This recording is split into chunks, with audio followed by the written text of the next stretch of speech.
Hello everybody and welcome to our live coverage of Barnet against Ebbsfleet United. Again, it's another cold day, but at least it's not raining, at least it's not swirling with wind, and we should hopefully see an excellent game of football. Now let's start. By the way, this is me, Rory Edwards, we'll be bringing you commentary at 3 o'clock, of course, and with me is Mr. Brian Matovu to provide analysis and all that jazz as we go. How are you, Brian, first of all? I'm good, thanks, Rory. How are you, mate? I'm not too bad. Like you say, just hands a little cold, but very chilly today. I'll get over it. So let's start by touching upon the last game that Barnet played, which was a fairly routine 2-0 victory against Ebbsfleet in the FA Trophy. I was here for that one. Wasn't the greatest game in the world, it has to be said, but the conditions were awful, and it was similar to the Woking game the week prior. But it was a case of get the job done in a competition where they were able to kind of rotate a lot of players. What did you make of it? Yeah, I think you summed up perfectly. The opportunity for definitely a lot of the fringe players that haven't played before or had a lot of game time. 2 academy players coming off the bench to make their debuts as well, which is a really positive thing for Barnet. So, like you said, a good day out, good opportunity to get another win at home, to keep the home form going, more minutes in their legs, but most importantly, qualify for the next round of the FA Trophy. So, all-round quality performance and comfortable win, but main focus will always be on the National League. Yeah, absolutely. And speaking of the National League, the last couple of games for Barnet have been away games. 2 tough away games, Yeovil Town away, followed by Hartlepool United away. And they came away with 4 out of 6 points. And I think, you have to hold your hands up and say that's a pretty good return. Would have liked 6 out of 6, obviously, with Dean Brennan. And very nearly did get 6 out of 6, but for a highly, highly controversial ghost goal that just wasn't given. Why wasn't it given, and what did you make of that decision? Yeah, I mean, I've looked at that goal plenty of times. You have to look at least 5, 6, 7 times. I don't see a foul. The corner comes in from Hartigan. Oluwa rises up high, as he does, heads it in. I think the referee seen the keeper go down and assumed that he must have been fouled, he must have been touched. We've seen a lot of these set pieces in this day and age that a lot of teams are pressuring the goalkeeper. Keeper's gone down. I've seen it. No foul really in the move, absolutely. So disappointing for Barnet not to get the 6 points, because that would have been an amazing return, especially with 3 home games coming up. But I think 4 points is still a really good return. Connor Smith said during the week that they would have taken 4 points before the games, but when you look at the grand scheme of things, 6 points would have been perfect. But disappointed to not get the win, but Barnet could take confidence from that performance. Yeah, absolutely. I think watching that goal be disallowed for no real good reason by the referee was one of those weekend-ruiningly awful decisions. And it would have been so nice to see the Bees top of the tree. With points so crucial at this Absolutely. in this season, in this tight season at the top of the league with York and Forest Green. They're just not going away, and it's going to be every point matters here. And it so happens that Barnet are playing a side today that are really struggling this season. They've to put it lightly, they've had an absolutely horrible season. Have Ebbsfleet United. So they obviously finished just above the relegation zone last season. Actually finished just above York in the end, and now look at York. At Boreham Wood's expense. And I don't think too many Barnet fans will shed any tears about Luke Garrard's Boreham Wood going back down to the National League South. Danny Searle was the man who kept them up, but at the beginning of this season they picked up 1 point in their first 7 games, and he was gone. Danny Searle was gone. CEO Damien Irvine hired Harry Watling, and there was a big song and dance about that, and Watling got 1 win and 9 losses in his tenure, and he's just been let go by the club after a 2-0 loss to Fylde. They're bottom after 21 games, just 9 points to their name. And now a very familiar name to Barnet fans has taken over the Fleet by the name of Josh Wright. Now, Josh Wright obviously played for Barnet. He was a loan player, 2007, 2008 season. Long time ago. Scored his first professional goal, as you know. Yep. When a new manager comes in, we often talk about this, new manager bounce, but they've sort of appointed from within. He's a squad player. He played as recently as the last game against Fylde, where he missed a sitter. Yeah. I wonder what he can bring. Can he steady the ship? Can he realistically turn it around? They're in a terrible position. Yeah. I think for Josh Wright, it's just to steady the ship. Get the team a bit of confidence, a new voice. You talk a lot about a new voice and how important that is. So maybe Harry Watling's voice became a bit monotonous. He couldn't get the best out of the team. So Josh Wright will come here today. Listen, they won't be expecting to get a win. Barnet come here today. Listen, they won't be expecting to get a win. Barnet is one of the toughest places to go to in the country. One of the toughest places to go to in the country, let alone the league. So we're looking to be coming here, let alone the league. So we're looking to be coming here, get a bit of confidence. Watched his pre-match interview, and he said all the remaining games that they have are cup finals. Are cup finals. He described them as cup finals. So I think, obviously, like you say, taking one game at a time. He described them as cup finals. So I think, obviously, like you say, taking one game at a time. That seems to be his approach. And I think, obviously, that doesn't seem to be a massive expectation. His approach. And I think, obviously, that doesn't seem to be a massive expectation, certainly among Ebbsfleet fans, that they're going to get anything out of this game. Of course, it's football. You never know what can happen. But Barnet having to win this or get even anything out of this. But that's the joy of football. You just don't know what can happen. Could Ebbsfleet get anything from today?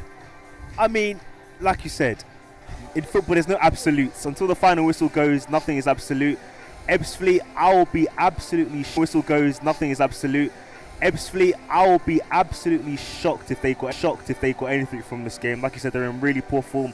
Haven't won a game since anything from this game. Like you said, they're in really poor form. Haven't won a game since September. I think if I have it correct, they've lost 8 out of their last 10 away games, so they haven't even won away. You have to put your mind that they'd be top going into the new year. Well, absolutely right. Absolutely. Do we have any predictions today at all? I'll give my prediction. I think it will be. I always go for the 2-0. When Barnet are at home, 2-0 seems to be a safe bet. They get a goal in the first half, solidify in the second half. So I'll go for 2-0. Ebbsfleet, I can't see it. I can go for 2-0 Barnet. Comfortable home win. Move on to next week. Yourself? 2-0 home win. Well, this is the sort of game that you hope as a Barnet. If you've got a dog in the fight and you're a Barnet fan, you're kind of hoping that the Bees can make up goal difference here. Yeah. And obviously you're thinking not whether you're going to win, but actually by how many you're going to win. However, there is a danger of complacency with these sorts of games. The wounded animal. Beware of the wounded animal. Ebbsfleet are in a terrible state. They've just got a new manager. He's made a few changes to the squad. And I guess, as we say, we just don't know what's going to happen. I mean, part of me's hoping for a brilliant game. Part of me's hoping that Barnet will just run away with it. But, you just don't know. You just don't know, do you?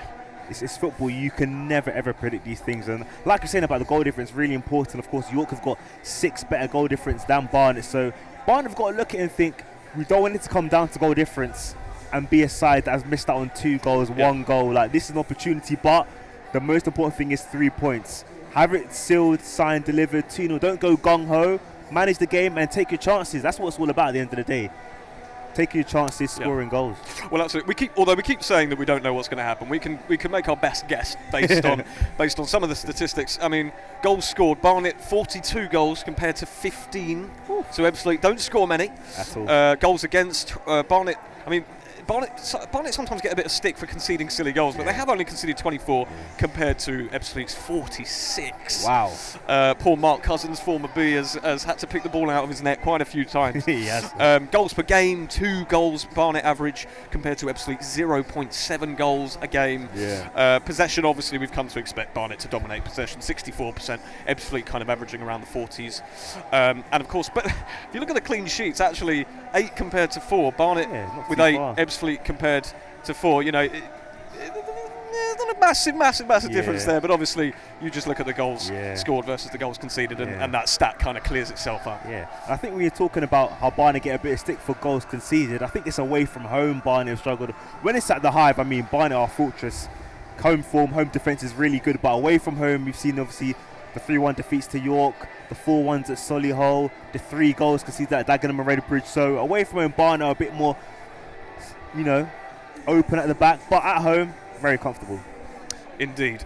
Now, the last time these two sides met was back in August. This is actually the first reverse fixture for them. Fleet 1, Barnet 2, Callum Stead at the double. A late Polion penalty it made the scoreline look a bit better for them, but realistically they weren't in the game at all. Yeah, absolutely. Like you said, I mean, that Collins foul which led to the penalty could be 1 goal in it for goal difference, so like I said, really important. Absolutely. But both sides are coming out at the moment, so be really interested. Ebbsfleet and Barnet looking to win their 9th home win, I think, or 10th home win out of 11 games this season, so Looking for a good game, aren't we? Absolutely, absolutely. The players are coming out of the tunnel as we speak to the familiar sound of Sweet Child of Mine by Guns N' Roses.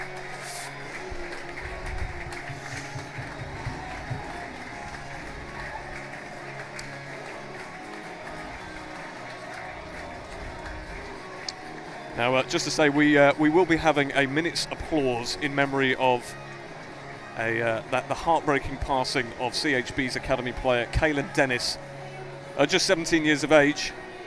So we will be having that minute's applause as a mark of respect very shortly on a sad day. But obviously Barnet will be looking to get a result here that most will expect them to get.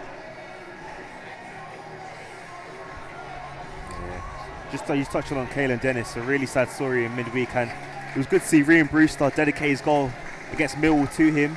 So really, really good to see, and just thoughts and prayers go out to the family and everyone connected with Barnet Football Club at this moment in time. Absolutely.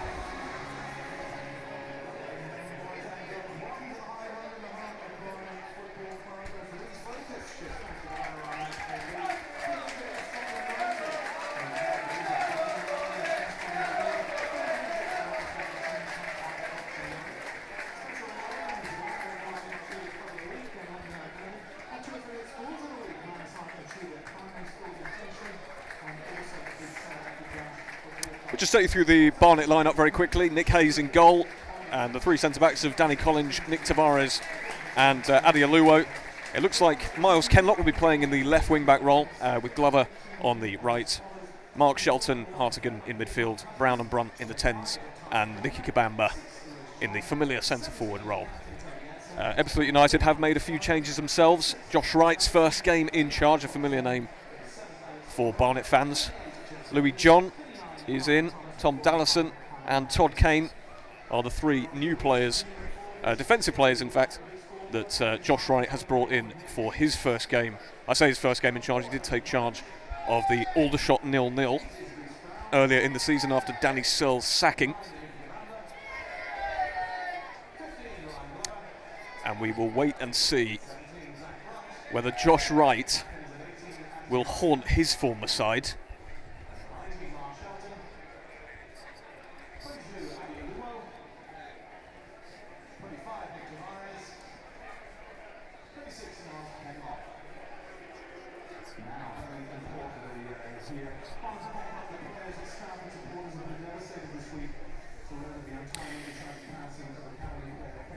And indeed, the heartbreaking passing of CHB's academy player Caelan Dennis at just 17 years of age. Caelan was from a footballing family. Playing professional football was what he aspired to. And ahead of today's fixture, we're about to get a minute's applause in memory of Caelan Dennis. Players from Barnet are also wearing black armbands, showing a mark of respect. We would like to extend our deepest condolences to Caelan's family and friends at this incredibly difficult time. Our thoughts and prayers are very much with them all. We will now observe a minute's applause in Caelan's memory, which will start and end on the referee's whistle. Thank you.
A classy gesture in the wake of such tragedy and grief. The football family uniting in memory of Caelan Dennis, who passed away at the age of just 17. Thoughts and prayers with his family, of course. Absolutely. And all that knew Caelan. as Zach Brunt and Mark Shelton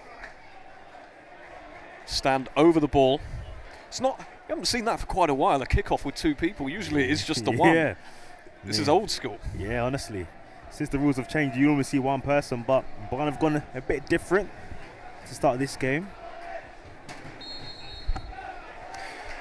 We're underway here at the Hive for Barnet against Ebbsfleet United. 2 sides with very, very differing fortunes in this season so far, with Ebbsfleet on just 9 points and Barnet sitting high in second place on 44 points, just behind York City on goal difference. Just noticed the early adjustment. We thought Miles Kellett would be playing left wing back. He's looking like he's back in his usual left centre back place to start the game. Here's Mark Shelton with an early chance to get it in the box, and it's well blocked there by Toby Edzer for Ebbsfleet, and it'll be the first corner of the game after just 40 seconds. Fairly sparse attendance from the Ebbsfleet United fans.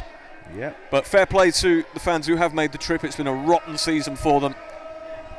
Yeah. Fair play. Still travelling your team. Christmas time can be difficult to get down, but credit to their club for coming down. In comes the corner from Zach Brunt, and it's headed away. Hooked back in, but it's lofted clear by Jez Davis. Mark Shelton heads it down. It's headed away. Bit of head tennis going on. Collins gets it over to Shelton. Shelton tries to find Brunt over on the far side, but Ebbsfleet hook it away, and it'll be a throw-in to Barnet on the halfway line with Anthony Hartigan, who takes it back to Adi Aluwo. Aluwo forward to Nick Tavares. Tavares drives forward, but goes back to Shelton, who gives it back to Tavares. Tavares being chased down, and it's back with Hartigan, who switches the play over to Miles Kenlock over on this left-hand side. He's got Glover, who he finds. Now Kenlock again thinks about playing it down the left channel to Kabamba, but instead goes back to Aluwo. Nick Hayes is calling for it, but he goes to Hartigan instead. Hartigan plays a neat ball over to the far side with Tavares. Tavares patiently back to Aluwo. The Bees keeping possession as they always do.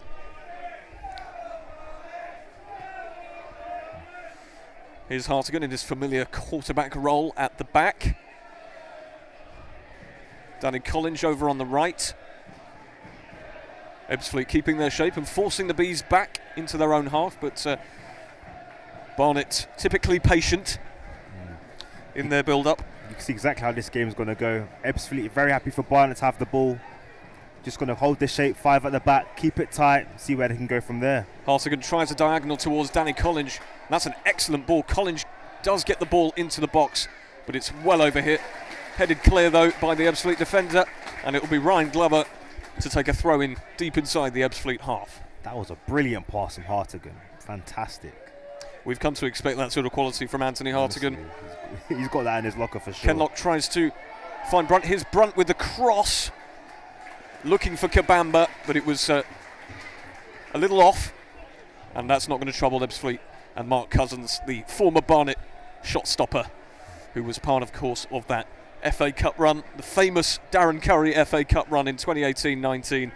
Cousins was part of the Barnet squad that beat Sheffield United away. What a day that was, absolutely fantastic. Yeah, that will live long in the memory, that. Honestly. A 1-0 away win thanks to a Shaq Coulter's penalty. And Mark Cousins, as I recall, made a crucial save towards the end from Billy Sharp, I think it was, to keep the score at 1-0. So I think Bees fans will always be thankful for that one save, if nothing else. Yeah, definitely. Billy Sharp's still playing till this day, so what a career he's had himself. Absolutely. Veteran of the game. Here's Anthony Hartigan for the Bees. Tavares chased down by Callum Harriott, formerly of York City, who of course had his contract cancelled by mutual consent. He moved to Ebbsfleet after his partner was sadly diagnosed with breast cancer. He's now playing for the Fleet, and he's used to a relegation dogfight, having played for York last season, who barely stayed up. But now look at them, absolutely flying. Yeah. I mean, Ebbsfleet will be looking and thinking, what did York do right and what did we do wrong? Exactly. Ryan Glover careless in possession there, and it's Iora who tries to find Callum Harriott, but that's not going to trouble the Barnet defence, although it's a poor ball out from Nick Hayes. But that's loose, and actually Mark Shelton was rash with the challenge on the Ebbsfleet player, and the referee has awarded a free kick just past the halfway line to the Fleet. Yeah. 5 minutes gone, 0-0, still the scoreline. To be fair, I did say before the game that I had no chance for Ebbsfleet, but if Barnet are to give the ball away and make mistakes, that is an opportunity for Ebbsfleet to capitalise on. They've got a set piece here, so we can see what they can do from this opportunity. Yeah, it is an opportunity for Ebbsfleet to make entries with the set pieces. They know they're probably not going to have too much of the ball. This is a good opportunity for them to get the ball in. It's a floated delivery in towards Kwame Thomas, and it'll find Tyler Cordner, who dinks it in towards Harriet, but Collins cleverly lets it run past him, and it'll be a goal kick to the Bees.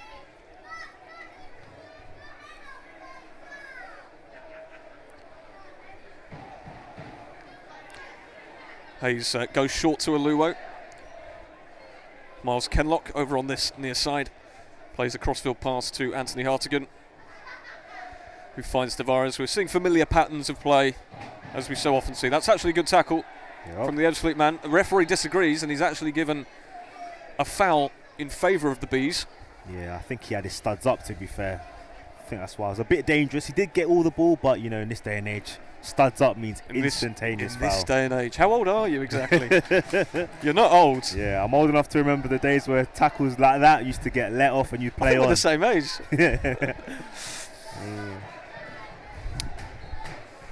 6 minutes gone, still 0-0. Anthony Hartigan with the ball, as is so often the case. Here's Nick Tavares over on the far side, being chased by the hugely energetic Callum Harriet, who you can see is going to be a non-stop runner for the Fleet. Yeah. Kenlock goes down the left flank towards Zach Brunt, but it will be easily cleared away for a throw-in. Here's Ryan Glover, takes the throw-in to Shelton, who plays the first-time ball to Miles Kenlock. Infield to Mark Shelton, who is of course back in for Bailey Hobson, who has returned to his parent club Chesterfield. Neat ball through the channel to Zach Brunt. Neat footwork to get past Toby Edzer. Here's Danny Collins, here's Reece Brown. That's actually a poor loose ball from Reece Brown, which we don't say much. Yeah, not at all. Just a miscommunication, it happens. But Reece Brown, what amazing form he's been in these last couple of weeks. Since he's come back, he's been absolutely brilliant. And that Woking game, I mean, that was all Reece Brown that day. Well, that was always going to be, wasn't it? That was always going to be.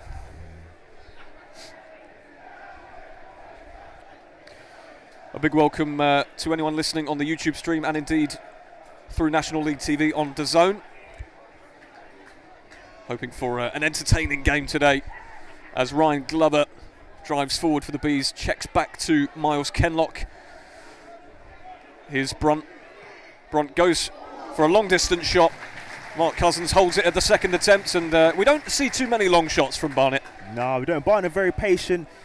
But, you know, when it opens up, I mean, it's a good obviously to check how the keeper's doing, test him early on, see what he's like. But good effort from Brunt. And to be fair to Cousins, he did well to regain it because someone was coming to tap that in. But good start from Barnet, good early possession. But I think it's one of those games for Barnet. They're used to it now. Teams are going to sit back, so it's all about the patient game and taking your chances when they come. Good interception from Zach Brunt, who tries to find Kabamba, but that's a good interception from Tyler Cordner, but he completely wastes the ball by playing a long, aimless ball towards Callum Harriet. Here's Danny Collins. Loops the ball over towards Reece Brown. Will he get there? It looks like it's going to be headed away by Tom Dallison for a throw into the Bees halfway inside the Ebbsfleet half. 8.5 minutes gone. Still 0-0. Danny Collins. Hartigan. Lovely ball towards Brunt. Can Brunt sort his feet out? Not quite. It's a good interception by the Ebbsfleet man, but it comes straight back to Adi Aluo, and the Bees recycle possession with Anthony Hartigan.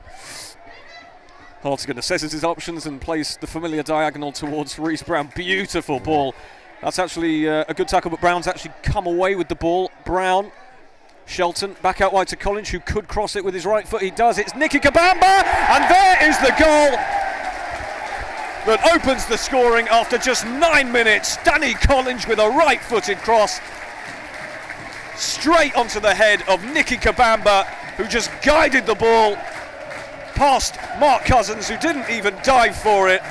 And just like that, Nicky Kabamba does what Nicky Kabamba does. Barnet 1, Ebbsfleet United 0. I mean, you've nailed it perfectly. Nicky Gabamba does what Nicky Gabamba does, but all stems from Anthony Hartigan. Brilliant switch of play. We've just seen 2 brilliant switches of the ball out to Danny Collins, and Collins, he scored a header against Yeovil, so he thought, let me return the favour, whips the ball in. Nicky Gabamba doesn't really have to jump very high, but guides it back where it came from, and that's a fantastic start for the Bees. Barnet 1, Ebbsfleet 0. Brilliant build-up play, as you say, from the Bees, and after 10 minutes, what everyone was expecting has happened. Yeah, I mean, Ebbsfleet would have hoped to at least get to half-time at 0-0, but they just can't keep the ball, so you give it back to Barnet. Barnet are going to continually press, and they're going to find the opening now and again, and to be fair, Zach Brunt came close early on, but got to give credit to Barnet, keep on going. Brilliant cross from Collins, and Kabamba doing what he does best. When he's in the box, you're going to always back him to score, and that's what he done there. And Barnet still got the ball, but Ebbsfleet have retrieved it. Opportunity for Ebbsfleet to get a bit of possession at this moment in time, try and work some things. But Barnet have won the ball back, and Adibola Oluwo back out to Collins. Got the assist, done really well this season. Collins scored a few goals last season as well. Big player for Barnet. Off to Kabamba, he looked offside, but the Lions gets flagged down. That was a good shot from Kabamba, actually. Very good effort, took a little deflection as well.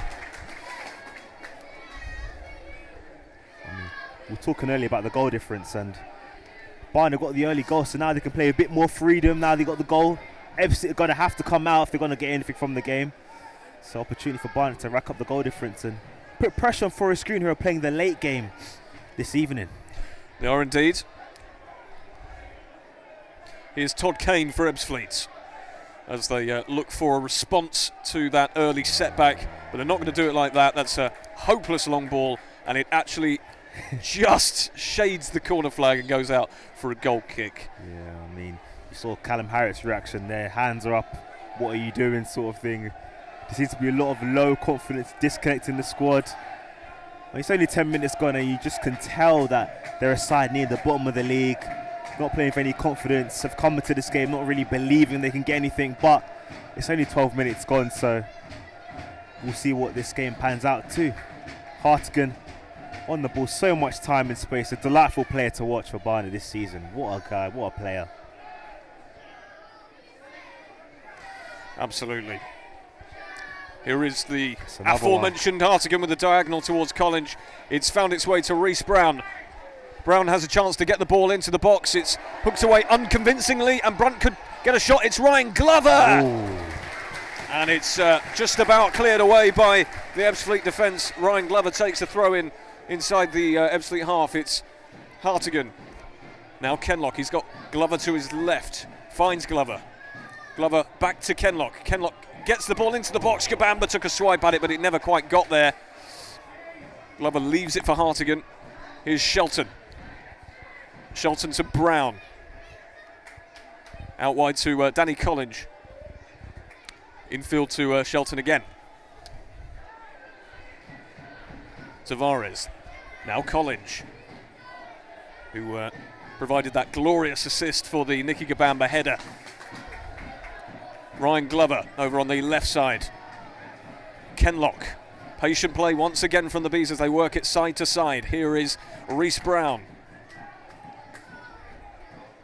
Bit of a loose ball to Kenlock, but Kenlock gets there first, and he's got the ball back from Brunt. Here's Glover. Now Hartigan. Quick 1-2 with Kenlock. And another 1-2 with Mark Shelton. Oh. Like a training exercise at the moment, this. Ryan Glover. Absolutely. Over on the near side. Back to Kenlock. Kenlock might get the delivery, and he does with his left foot. It's a deep one. Kabamba does rescue it by heading it backwards towards Brown. Brown has a few options. He's trying to work his way past Dallison. Gets it back to Collins. Probably not the best choice there. A bit of a heavy one, but Collins has still got the ball, using his strength. Gets past his man very well. Holds on to the ball. Shelton. Neat ball inside to Tavares, who works it wide very well to Brown. Brown dinks a ball in to the middle. Glover rises high, but falls to the floor. And Ebbsfleet will probably get this one clear. They do, but it's blocked. And the Bees just won't let Ebbsfleet out. They're caging them in. Honestly, swarm of bees it is at the moment. It is a swarm, yeah. Try to resist the cliches, Brian. I'll try. Here's Glover now, over on this near side, inside the penalty area. Low ball inside, not enough power on it. Cleared away by Louis John. And Ebbsfleet are at 6s and 7s really at the moment. They're under a huge amount of pressure as 15 minutes played. Barnet 1, Ebbsfleet United 0. Honestly, I think that rondo lasted a good 2.5 minutes. Barnet just consistent pressure. Unfortunate there. Zach Brunt with a brilliant ball through to Miles Kenlock on the near side, but just couldn't get there. Barnet is so good, switching the play, 1 touch, 2 touch, keeping the ball moving. That's so important because you're getting guys out of position from Ebbsfleet and they just can't deal with it at this moment in time. And Barnet, really good start, very, very positive so far. Dean Brennan, I haven't heard him shout, so he must be happy. Well, I mean, you'd have to have supersonic hearing to be able to hear him from where we're sitting. We have heard him sometimes. No, it's true. Ryan Glover with the ball now on this near side, taking on the Ebbsfleet man, gets it inside to Brown. Brown's touch is a little loose and doesn't look quite as sharp as he did against Woking so far, has Reece Brown, but we know what he can do and it only takes a moment. No, he hasn't. He has played a lot of football recently, just come back from injury, so maybe he's feeling a bit of that additional football that he's played, but he's got a couple of spaces in the pocket, he's got a couple of touches there, so if he continues being available, I'm sure he can make some magic happen. The Bees working it side to side, and they don't look like they're focusing down either channel. They're equally looking down the left and the right. They've, of course, scored from the right. And, Mark Shelton sort of drove through the Ebbsfleet defence, got a low ball in towards the middle, but Mark Cousins held on safely from that one. Yeah, just you were talking about Barnet using both flanks. We're usually so good to seeing them on the left-hand side with Kenlock and Glover, all this Coker. But both sides, Collins has already got the assist, so Barnet have got really, really good wing-backs today. Ebbsfleet having a rare spell of possession, but they will actually go long. It's found its way, though, to Callum Harriott, just inside their own half still. Barnet chasing and harrying them, but Ebbsfleet work it quite well. And they try a ball through the middle, but actually he's been flagged offside, has the Ebbsfleet man. I think that's Jez Davis, Jez Davis, who has been flagged offside. They worked it fairly well there, Ebbsfleet, after the Barnet press. Yeah, I mean, it was a good piece of play, good one touch. If he held his run, it would have been really interesting to see what could have happened there. But Ebbsfleet do possess that quality. Callum Harriott, has played in the Championship for Charlton. Araha coming from QPR. So they do have the quality in abundance, but it's whether they can capitalise and get the ball, given that Barnet are going to dominate large parts of it. Here's Mark Shelton around halfway inside the Ebbsfleet half. Reece Brown with some neat trickery to get away from Callum Harriott. Here's Danny Collins over on the right. Nice ball, short pass into Tavares, who... Oh, that's a brilliant goal! That's an outstanding goal from Mark Shelton! Wow. That is unbelievable! I mean, there's not much I can say about that. That's all technique. Ball comes to the edge of the box and he just looks one touch, doesn't take a touch, hits it first time outside the foot into the far corner. Danny Cousins, absolutely no chance, and it's been coming. But that is a brilliant goal, and wow. The ball just fell to Mark Shelton outside the area, and the technique to volley it into the top corner. Cousins was nowhere near it.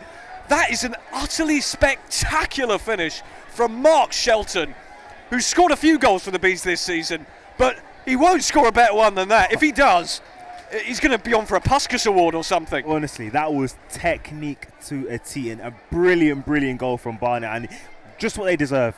Dominate possession, 2-0 up, 18 minutes in. And Ebbsfleet have launched a massive ball into the Barnet box, and Kwame Thomas just clattered Nick Hayes there, and it'll be a free kick to the Bees. But we'll be talking about that goal for quite a while. That is an outstanding goal from Mark Shelton. He scored a brilliant goal against Tamworth here in the 7-0 rout. Perhaps that's a good omen, because the Bees look really sharp today. And here's Nicky Gabama, who's just hauled to the floor. Pap Soiree. By Pap Soiree, who, lest we forget, played in the FA Cup final in 2016 for Crystal Palace. But here's Kenlock over to Ryan Glover. Glover inside the penalty area, back to Kenlock. Tries to find Glover again. It's taken a nick, and it will go out for a throw-in after it's cleared away. Yeah. Barnet 2, Ebbsfleet United 0 after 20 minutes. Nicky Kabamba opened the scoring from Danny Collins's cross. Just headed it the other way, back where it came from, past Mark Cousins, who could do nothing about it. And the second goal was just a stunner that came from nowhere. Yeah. We were talking, really. Literally. And Shelton just thought, I'm going to hit this. Yeah, I mean, Glover finds Nicky Kabamba in the penalty area from a throw-in. Cousins is fuming with his defence that they didn't spot it. Perhaps he could have told them about it. Glover with a neat ball into Brunt, who pulls it back, and it's headed. It's lumped clear by the Ebbsfleet defence, rescued again by Miles Kenlock, and the Bees look outstanding so far. Yeah, the intensity they've shown to start this game has been absolutely brilliant. So quick. Glover with the effort! I mean, just there. From just inside the penalty area on this near side, you could see what he was trying to do, just needed to get a bit more bend on it. Yeah, it was always similar to his goal against Exeter, just cutting in and then whipping that into the far corner. You know he has that ability. He was just a bit unlucky there. But as you were mentioning before, Barnet started this game with intensity, with vigorous strength, and really showing their oomph and why they're at the top of the table. And to be fair, you can see the gulf between second in the table and the bottom of the table in the first 20 minutes. Well, any fears of complacency have been completely whitewashed here. Yeah. Yeah, absolutely. We were thinking of the same word here because, you know, when you say things before a game like, it's not about the result, it's about how many goals you're going to score. You think, have you just jinxed it? But after 21 minutes, Barnet have been sensational, and they've scored 2 excellent goals, and just the movement and the passing is as good as we've seen from them this season. I mean, it's brilliant to watch, and we said Barnet at home are a force to be reckoned with, and they're showing that today. And I mean, some people will be saying this is what Barnet should be doing against a side like Ebbsfleet, but there's one thing about talking about it, but one thing about doing it, and Barnet in the first 22 minutes have shown that they can do that today. Absolutely. Here's Adi Aluwo for Barnet taking it out from the back. Here's Danny Collins now. Collins tries to find Brown or Kabamba, but it was neither here nor there. Ebbsfleet get the ball back. And I mean, you just got to feel for Josh Wright, again. you know, he's coming to... Have you? He's coming to like a losing kind of battle at this moment. I mean, they've changed managers, 3 times already this season, and it doesn't seem to have the impact that they're looking for. Well, Rome wasn't built in a day. It wasn't at all. And he's not a miracle worker, is Josh Wright. They've struggled all season for a reason, have Ebbsfleet United, and Barnet are a force to be reckoned with, as you say, at home. Yeah.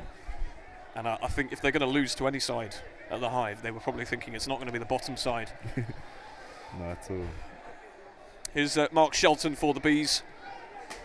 Gets it out wide to Reece Brown. Over on the far side, taking on Pap Soiree. Brown slaloms into the penalty area, but it's the Ebbsfleet man who gets a foot in there, and he's actually won a free kick from a late challenge from Brown. Yeah, a bit of respite for the away side, because it's just been on and intense. But I think if you look where Ebbsfleet are playing, they just can't get out to any Barnet player. Barnet players have always got extra 2 yards of space. They just can't put any pressure on them whatsoever when they have the ball.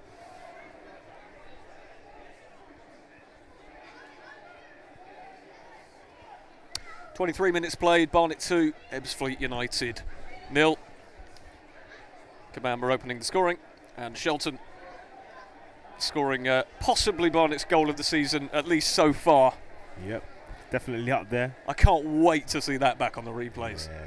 Yeah, it really was a fantastic finish. I'm thinking of Harry Chapman's strike against Southend. That was a really good hit. Well, the thing is about that one is, we'll park that actually, because Harriet's got an opportunity to get the ball in for Ebbsfleet. It's overhit though, but Glover gets it out for a corner, and Ebbsfleet have a tiny bit of encouragement there, and some sarcastic applause from the Ebbsfleet fans, who really haven't had anything to sing about all season, and they are cheering for a corner. But an opportunity for them to get numbers in the box, get a goal that would be out of nothing really, but this is football. We say 2-0 is the most dangerous scoreline, so another cliche there.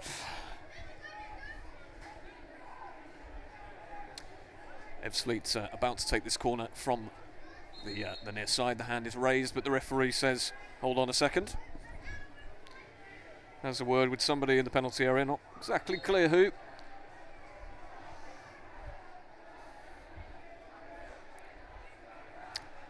In comes the corner, and the referee immediately flags for a free kick for the Bees. That was a complete waste. Yeah, very complete waste. An interesting foul on the goalkeeper. was a foul on the keeper. They're so frustrating, those. I think when you're on the receiving end of that, yeah, you know, you got a set piece. Just don't foul your man. Yeah, I mean, cheap free kick from Ebbsfleet's point of view. Here's Miles Kenlock. Ball bounces up in front of him, but he does well to control it on the second time of asking. Here's Hartigan. Scanning the pitch like a sort of Terminator. Honestly, literally playmaking. Literally, he's the quarterback. Makes every single play work. I know you like your NFL, don't you? So I love it. This is a great term for you. For sure. Aluwo taking the ball forward with relative ease. Decides to carry on. That's good work from Aluwo, and Shelton gets it through to Danny Collins, who finds Zach Brunt, who has drifted over to the far side where Collins was. Back to Tavares, now Shelton, the goal scorer. Back out wide to Brunt. And it's back with Shelton. Patient stuff once again. Hartigan over to the near side now with Ryan Glover. Waltzes into the penalty area, has got two men with him, but Brown with a typical drop of the shoulder, and it's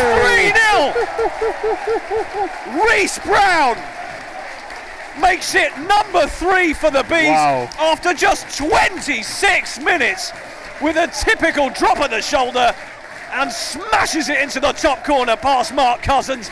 And this is an outstanding first half performance from Barnet Football Club. Wow, I mean, we said Shelton was goal of the season. I mean, Reece Brown's just said, hold my beer, because what an absolute finish that is. Firstly, great play from Ryan Glover.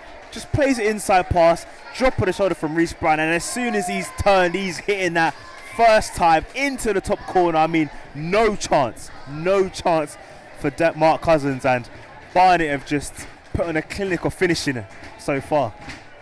The Bees are running riot here after 27 minutes, and we were talking about trying to get the goal difference up, and that is exactly what is happening as we currently see it.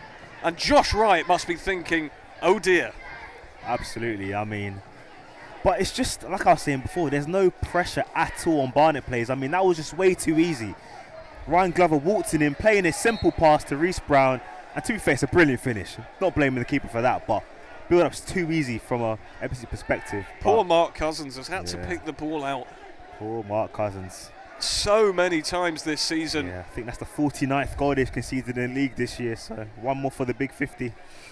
I think, I've seen it said by some Barnet fans that the Bees create so many chances and waste so many chances despite scoring quite a high number of goals, one of the highest scorers in the league. They do actually squander quite a few chances, and then you get the odd game like Tamworth and possibly today where they just kind of run riot and the floodgates kind of open. We all got to be careful about saying that, but the signs are very, very promising. And that's loose from Ebbsfleet, and Danny Collins has turned into prime Maradona there with a neat flick. But Barnet have lost the ball actually, and bit of a damp squib that. But just with that flick, the confidence is oozing throughout the squad. To even try that flick in the middle of the park, I mean, just got to give credit to it's Barnet disrespectful really, I think, at that point. I mean, 28 minutes gone. Brilliant skill again from Zach Brunt this time, kind of heading the ball to himself. And I think you're right, confidence is the key word there. It's been a really confident, assured performance from the Bees so far. They are not messing about. They are getting the job done. Fantastic. And the game could be over already. That's a late challenge from the captain, Toby Edzer, and he could be the first name in referee Oliver Mackey's book. This referee isn't afraid to give out red cards. He was the referee who gave a red card to the Aldershot man in Aldershot's fixture against Barnet earlier in the season. A rash challenge on Idris Kanu that day. Barnet eventual 1-0 winners. Not a nice tackle that at all. And he also gave Yeovil 2 red cards when they faced York in a 4-0 defeat earlier this season. Wow.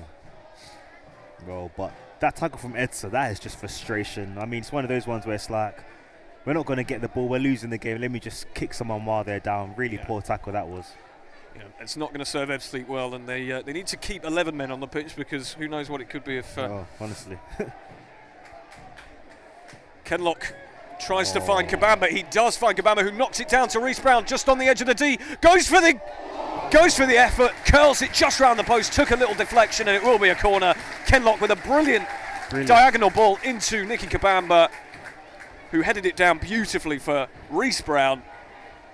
And his effort just on the edge of the D took a nick off the Ebbsfleet defender, but that could have so easily been number 4. Honestly, firstly, Mars Kenlock's gone to the Anthony Hartigan School of Passing, because that was a brilliant passing and a brilliant effort, and deflected wide from Reece Brown. But again, Barnet are just looking like every time they go forward they're going to score. Brunt with a left-footed corner, and it's still knocking around in the area, but it's absolutely hammered clear.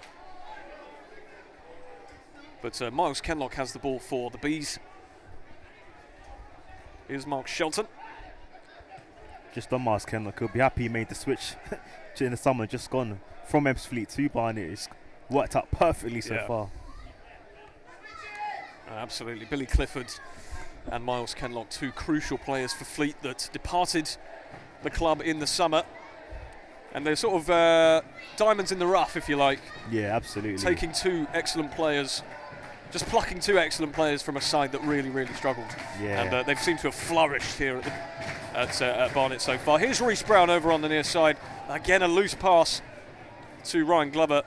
His passing has been a little loose, has Reece Brown's, despite his brilliant goal. Yeah. And Ebbsfleet playing with fire at the back there. Cousins does eventually get it clear, but it's out for a throw-in, and Dean Brennan will give it back to his player. Aluwa restarts the attack for the Bees. Now Kenlock. Forward to Brown. Brown is fouled there by Louis John. Brown's feet just worked too quickly, and Hartigan with a clever ball through the channel towards Zach Brunt, who's making an overlapping run. Here's Danny Collins, though, goes inside to Tavares. Back to Collins. Collins pulls it back, and surely for number 4! Absolutely stunning! Wow. Is this Barnet or Barcelona? Honestly. Absolutely magnificent team goal from Barnet. I mean, finished off by Ryan Glover, who couldn't miss. You just knew when he pulled it back that was only going one place. And it's Barnet 4, Ebbsfleet United 0, with just 32 minutes played. I mean, this is, and again, we're talking about goals of the season. Every single goal Barnet scored has been brilliant. This brilliant drive run from Tavares, Collins on the overlap. He plays it back into Ryan Glover, and he can't miss. Danny Collins, 2 assists. I mean, what a performance from him so far. But Barnet are playing so fluid, so thorough, and their conviction when they get in the box has been brilliant today. Absolutely fantastic. Brilliant goal. Clinical, ruthless from the Bees today. Ebbsfleet have been absolutely nowhere near it. And any hopes of a miraculous Josh Wright masterclass, I think, have been greatly over-exaggerated. I mean, it's actually gotten worse. Yeah, I mean, 4-0 in 32 minutes. I mean, you've got to look at it and think, what were they? What was the game plan for Ebbsfleet when they came into the game? What was their game plan? Because nothing has worked. They can't keep the ball for longer than 2 minutes. Here's Zach Brunt, goes for distance, and look at the confidence to take that on from about 35 yards out. Ridiculous, really.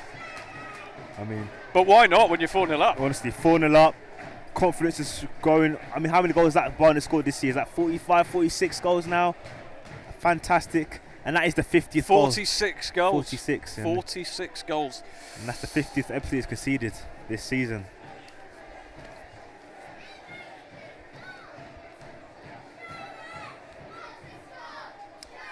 It's not looking good for the Kent side.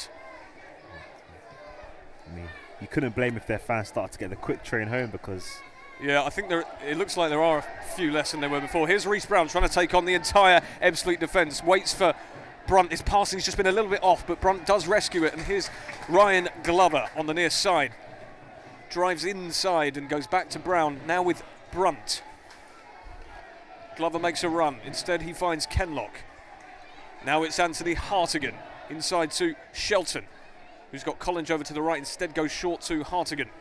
Back over to the left with Glover. Hartigan with a delicious crossfield ball, as we've come to expect, to Danny Collins. And now it's Hartigan again.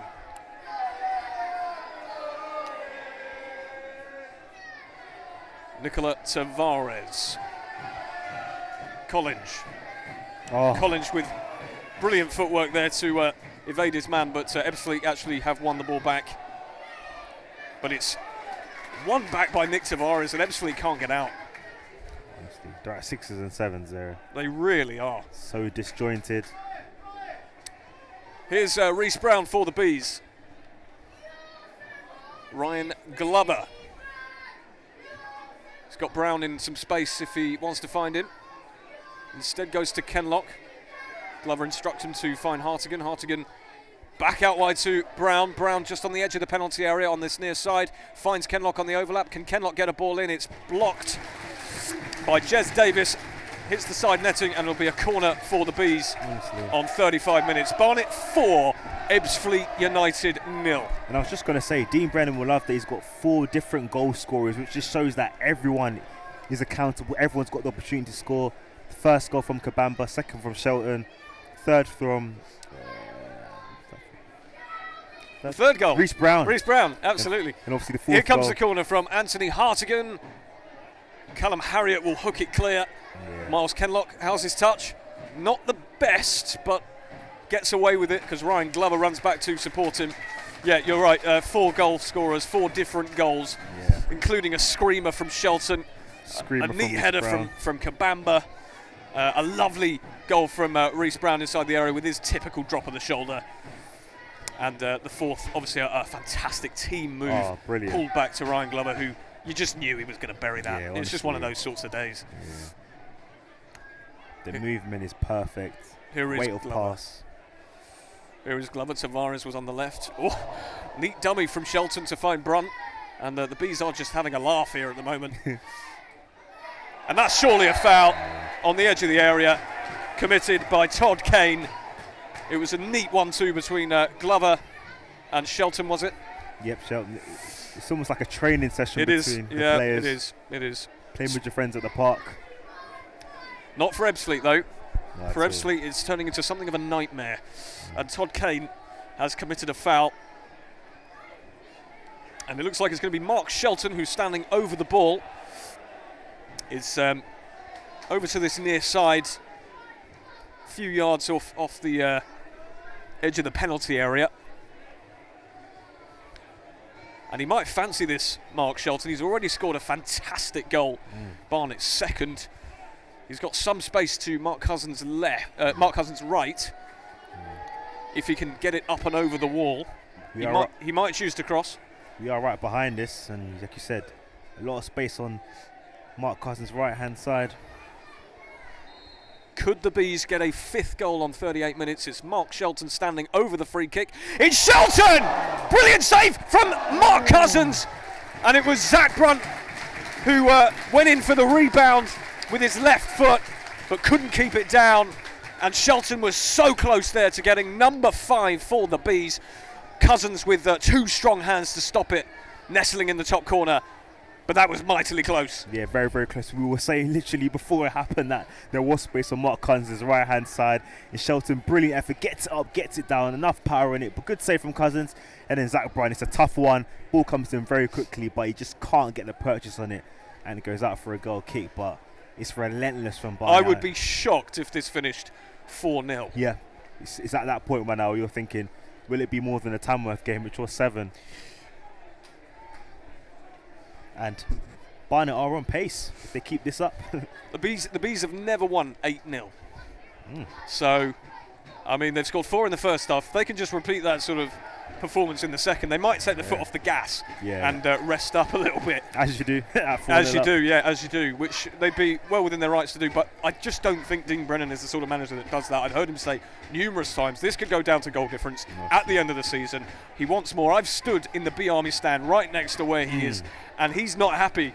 He wants more. He wants 5. He wants 6, 7, 8. Yeah, absolutely. Lovely ball into Mark Shelton, and now Ryan Glover. Glover, can he keep hold of the ball? He's inside the penalty area. Glover, oh, he hits an effort just over the bar. Tried to curl one into the top right corner, and it's another effort on goal that just evades Mark Cousins' goal.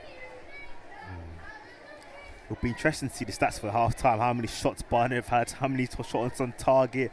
But honestly, like you were saying before about the goal difference, Barnet are just showing that we want to get as many goals as possible.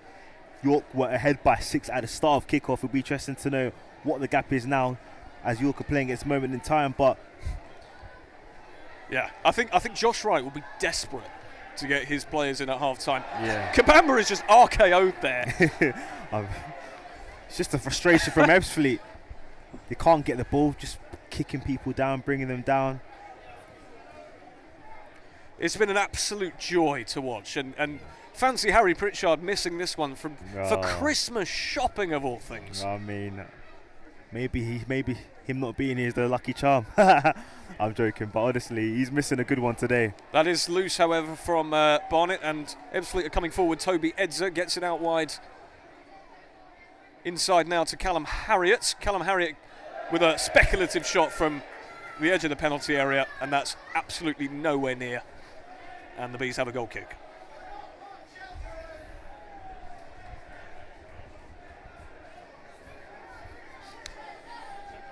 Ironic cheers of we've had a shot from the Ebbsfleet fans there. Yeah, it looks like quite a few of them have left, and it's, you know, you don't like to see that, really, do you? You don't wish that on anyone. We've all experienced that. Yeah. That feeling. It's really tough for them at this point. What, haven't won since September. 3 managers, no wins away from home. But look, Barnet have had seasons like that in the not too recent. Oh, that's excellent skill from Jez Davis there. Almost came off, just slightly heavy touch. But Barnet rescue it, and it is Mark Shelton now. Ball forward to Brown. Brown's got Glover inside, doesn't use him, instead goes short to Brunt, who dinks one into Kabamba. Excellent clearance, back to Brunt. And they're trying some experimental stuff here. The Bees. Brunt played a sort of dinked ball into the 6-yard area for Nicky Kabamba, just couldn't quite get there. It was a really athletic clearance from the Ebbsfleet defender. Yeah, really good. I mean, that pass from Zach Brunt was a very clever pass. To see that through the eye of the needle was really, really tough, but they defended that well, Ebbsfleet. You know, and I think, like you said, Josh Wright's half-time team talk will be really, really interesting. I mean, what do you say when you go in at half-time?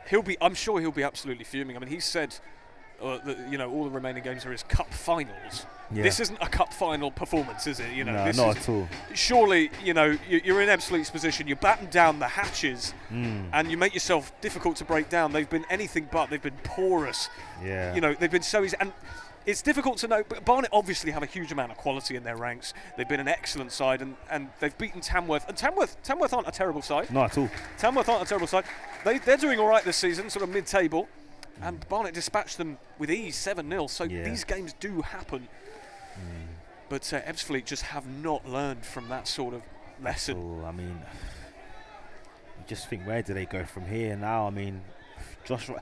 But the interesting thing is that Josh Wright's been part of this squad this season, so he played the last game. So how much weight does he have when he's in the dressing room calling them out? Because it's a squad that he's been part of, and Kabamba unlucky there a bit, but could have done a bit better there actually. Nicky Kabamba ducked under the ball instead of making an attempt to go for it.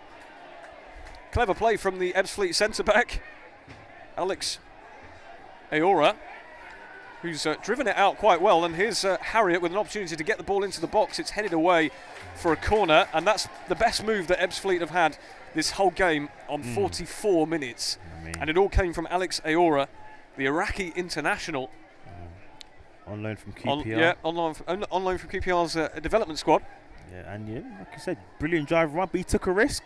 Paid off. They've got themselves a corner. And they do need to be braver if they are to get even a consolation.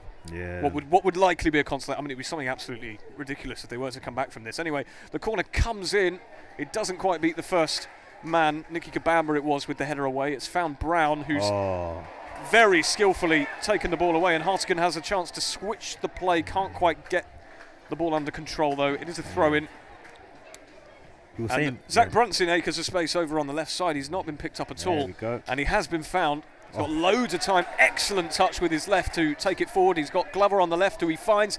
Glover might get the ball in. Lovely delivery. Kabamba just couldn't quite get there. Perhaps he was a bit slow to get into the box, or maybe the Glover cross was a bit overhit. Possibly a bit of both. Yeah. But that's a neat move from Barnet, and Brunt was in way too much space. Yeah, brilliant. Firstly, Mark Shelton, brilliant switch off the play. That's what he does. Plays out to Zach Brown. I think he just had a little bit of purchase on that cross. Nicky Kabamba couldn't get his foot on it, but fantastic play.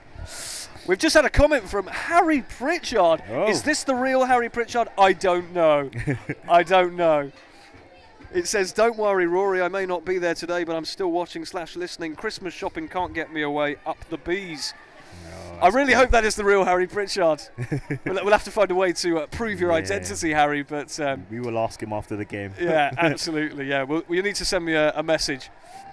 In the ball comes from Ebbsfleet, but it's well headed away. Brown tries to repeat his skill, but doesn't do it, and Ebbsfleet have a rare spell of possession. Is Alex Aora now. Now Toby Edzer, the captain. It's back with Edzer. We were speaking earlier about the clean sheets that, Ebbsfleet have got 4, Barnet have got just 8. So I think Barnet will be looking at least get a clean sheet. A 4-1 win is great, but like you say, want that clean sheet. I think they'll be hugely disappointed if they concede. Ebbsfleet get the ball into the box. Aluwo deals with that one relatively easily, and Shelton will hook it away towards Kabamba, who takes a nice touch, actually, and he's got a chance to find Brunt, which he maybe should have done. Instead, nutmegs his man. He's wrestled to the ground. That's good. That's good play from Nicky Kabamba, actually. Brilliant play. The confidence to nutmeg him, he just play a simple pass backwards. Just goes to show you that everyone is oozing that confidence to try new things, and it's just everything's working. Everything is working. Apart from that one, commentator's curse. Brunt tries to get the ball into the box, but it was way too close to Cousins. And we're into the 2 minutes of added time. We've been enjoying it so much. Handball claim, but nothing given. 2 minutes were added on that have just finished. Referee Oliver Mackey has blown the half-time whistle. It's been an utterly superb performance from the Bees. Probably one of the best halves of the season for them, bar Tamworth. Of course, we have to look at who they're playing. Ebbsfleet, bottom of the table, rotten set of results. A lot of chaos behind the scenes. That does come into play, but the Bees have managed to eschew complacency, and they have taken a 4-goal lead. Nicky Kabamba opened the scoring from a brilliant Danny Collins cross. Yep. It was on the head of a pin, as we like to say. Kabamba just headed it the other way past Mark Cousins, who didn't even dive for it. 1-0 there. The second goal was an utter peach from Mark Shelton, who... Was it a half volley or a... I think the ball did bounce just before, but apparently those are called volleys in this day and age. In this day and age, no, I'm not having that. It was a half. It looked to me like a half volley. I stand to be corrected. We'll have a look at the replay. But just an utterly fantastic goal from Mark Shelton. Number 3 came from Reece Brown with his stereotypical drop of the shoulder, and just whacked the ball into Mark Cousins' top corner. Again, I don't think he even moved for it. Just resigned to his fate that it was going in. And number 4 came from an outstanding team move that was finished off by Ryan Glover, I think. Danny Collins, I think, or Tavares. Yeah, Tavares and Collins linked up. Tavares and Collins linking up. And Collins played it back.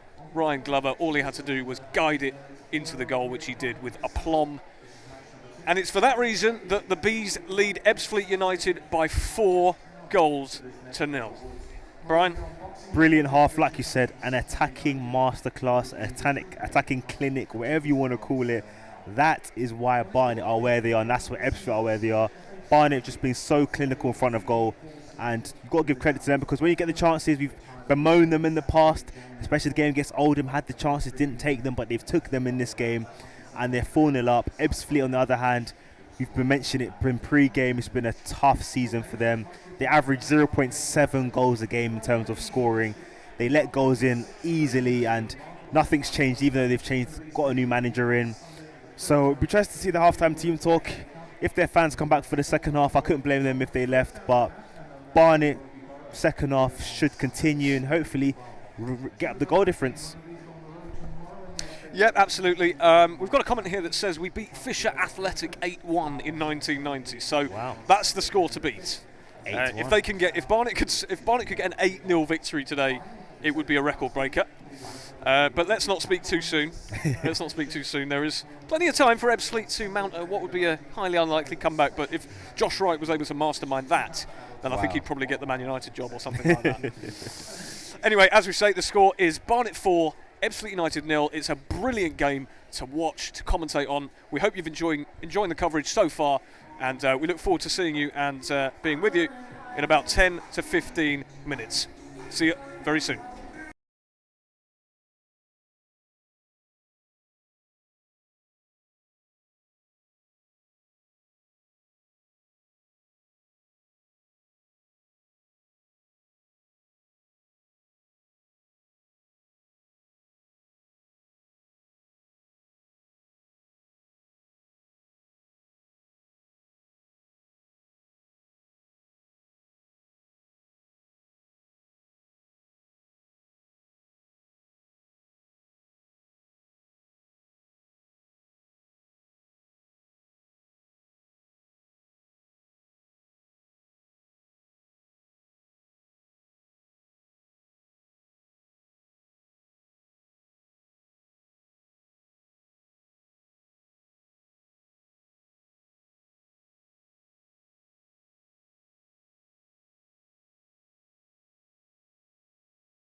Ebbsfleet United have made 3 changes as we get underway here for the second 45 after a barnstorming first half from the Bees, in which they lead 4-0. Rakesh Bingham, Franklin Domi and Aaron Cosgrave have come on as Josh Wright rolls the dice to see whether they can get anything from this game. Yeah, I think that those 3 substitutions just go to show what Josh Wright thought of that first half performance. I mean, he must be massively disappointed, and he's thought, let me make some changes, take players off. Maybe he felt they didn't show enough passion or desire, but I think second half he's looking to, you know how they say the game of 2 halves, win the second half or maybe even draw the second half and go on from there. Just a correction to those substitutions, it is actually Dominic Polion who has come on, not Bingham.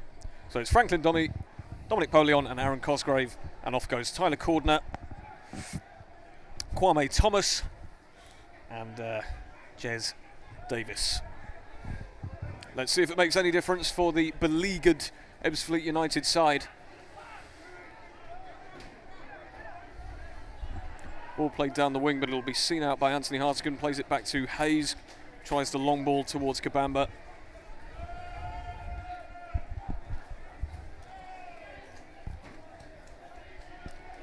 Ebbsfleet try the diagonal with Callum Harriott, but he is offside. And alas, it comes to nothing. We've spoken a lot about Ebbsfleet's half-time team talk, but Dean Brennan's team talk, I think, will just be more of the same. Don't let up. We know how important goal difference can be, but also keep the intensity up. Show that you can go toe-to-toe, you know, for long periods. Keep on performing, keep on scoring. Here come the Bees looking to launch another attack. Will Reece Brown get there from Brunt's pass? He will. Reece Brown over on this right-hand side, taking on the Ebbsfleet defender. Gets the ball into the box, took a deflection, fell kindly for Mark Cousins, who launches one out quickly towards Polion. Polion does well there, actually, and Fleet come away with it. And there's a chance for an attack. And sort of fell to the floor there, did Aaron Cosgrave. Yeah, it was a good play from Polion. I mean, come on for 2 minutes. Yeah, done brilliant really well. But here comes Miles Kenlock over on the far side as Barnet look to launch another attack of their own. Goes short to Shelton. Shelton switches to Danny Collins, who is having fun over on this right-hand side. Brunt dummies it for Nick Tavares inside to Anthony Hartigan. Glover made a run into the box, but he chooses not to find him. Instead, it's back with Hartigan. He does look for Glover now, but he doesn't quite find him, although Brunt has knocked it on for Glover. Glover tries the ball into the box. It might be rescued here by Collins. It is rescued by Collins, who might get a delivery in. He does, but it's gone out for a goal kick. More of the same from Barnet, continually to attack. Fullbacks high up the pitch. Danny Collins, I mean, he spent so much time in the Ebbsfleet half, it's unreal. Basically a right wing at this point, but he's actually a centre back and a right back. So yeah, well, it's a fairly familiar role that Barnet fans have come to expect from Danny Collins. His marauding runs forward, as they're described, because he just is such a threat going forward. Yeah, did he last season? He scored 3 games in a row. Yeah, he's a goal scorer. Yeah, he's a goal scorer. The ball's fallen kindly for Aaron Cosgrave here, who is taking on Ryan Glover. Gets the better of him, and he might get a cross in. He's waltzed into the penalty area, but it's blocked by the backside of Miles Kenlock. Cosgrave being hounded over on the far side, and Barnet have come away with the ball. That's good defending from them. And they might launch an attack of themselves here now. Brunt forward to Kabamba. Ooh. Foot in from Louis John. Was nearly a dangerous one. Yeah. But he did get the ball. And it remains Barnet 4, Ebbsfleet United 0, 49 minutes played. And we're into the second half of the match. We haven't had a goal yet. What's going on? We had 4 goals in an average of 5.5 minutes, a goal every 5.5 minutes between the 10th minute and the 32nd minute. It's all gone a little bit quiet.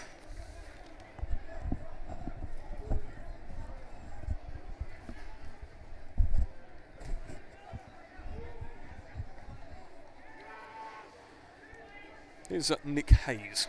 Plays a short ball out to Tavares. And here's Collins. Down the right flank for Brown. Brown watches the ball go over his shoulder, but is unable to control it. But it's high into row Z from the Ebbsfleet defender. And there's 2 balls on the pitch now, which the referee hasn't spotted. Tavares does the honourable thing and gets rid of it.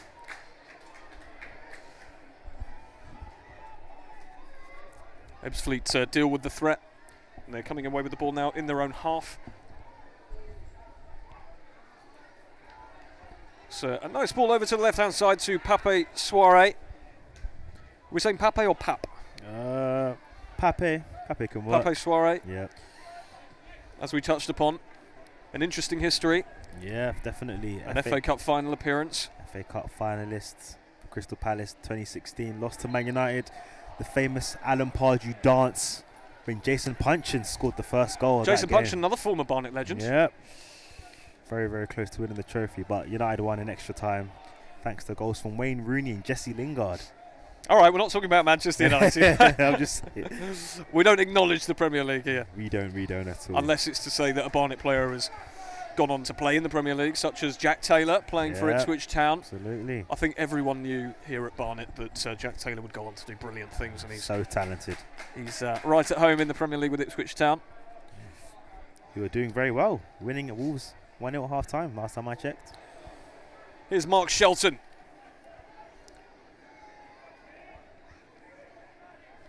Now Zach Brunt. Oh, great pass. Brilliant ball through to Reece Brown on the edge of the D. Brown might have released that earlier or had a shot. Instead goes out wide to Ryan Glover, who goes into the penalty area. Lays it off for Hartigan, who might try one from outside the area. It's Tavares. Tavares! Ooh. That's an important block. It's come out to Reece Brown, gets it out to Collins.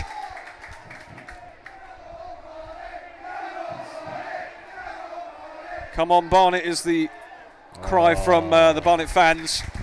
They want to see more, but that's miscontrolled by Reece Brown, who, as I say, hasn't looked the sharpest despite having a couple of touches of absolute class. Yeah, from Reece Brown, you usually seen him get more a bit involved. You know, he scored a goal today, absolutely fantastic goal, might add, but a couple of touches have just come off a little bit, a couple of passes have been off, but like I was saying before, he's played a lot of football recently, just coming back from injury, so but it's great to see him back on the pitch. We know he's got that talent to just change the game, and that's what he did for the third goal. Absolutely brilliant. The high line of Barnet in action there. Callum Harriott tries to exploit it, but the ball isn't accurate enough. Nick Hayes gets it out instead. Hartigan tries the crossfield ball forward to Kabamba, who nods it on to no one in particular, and Mark Cousins collects the ball with ease.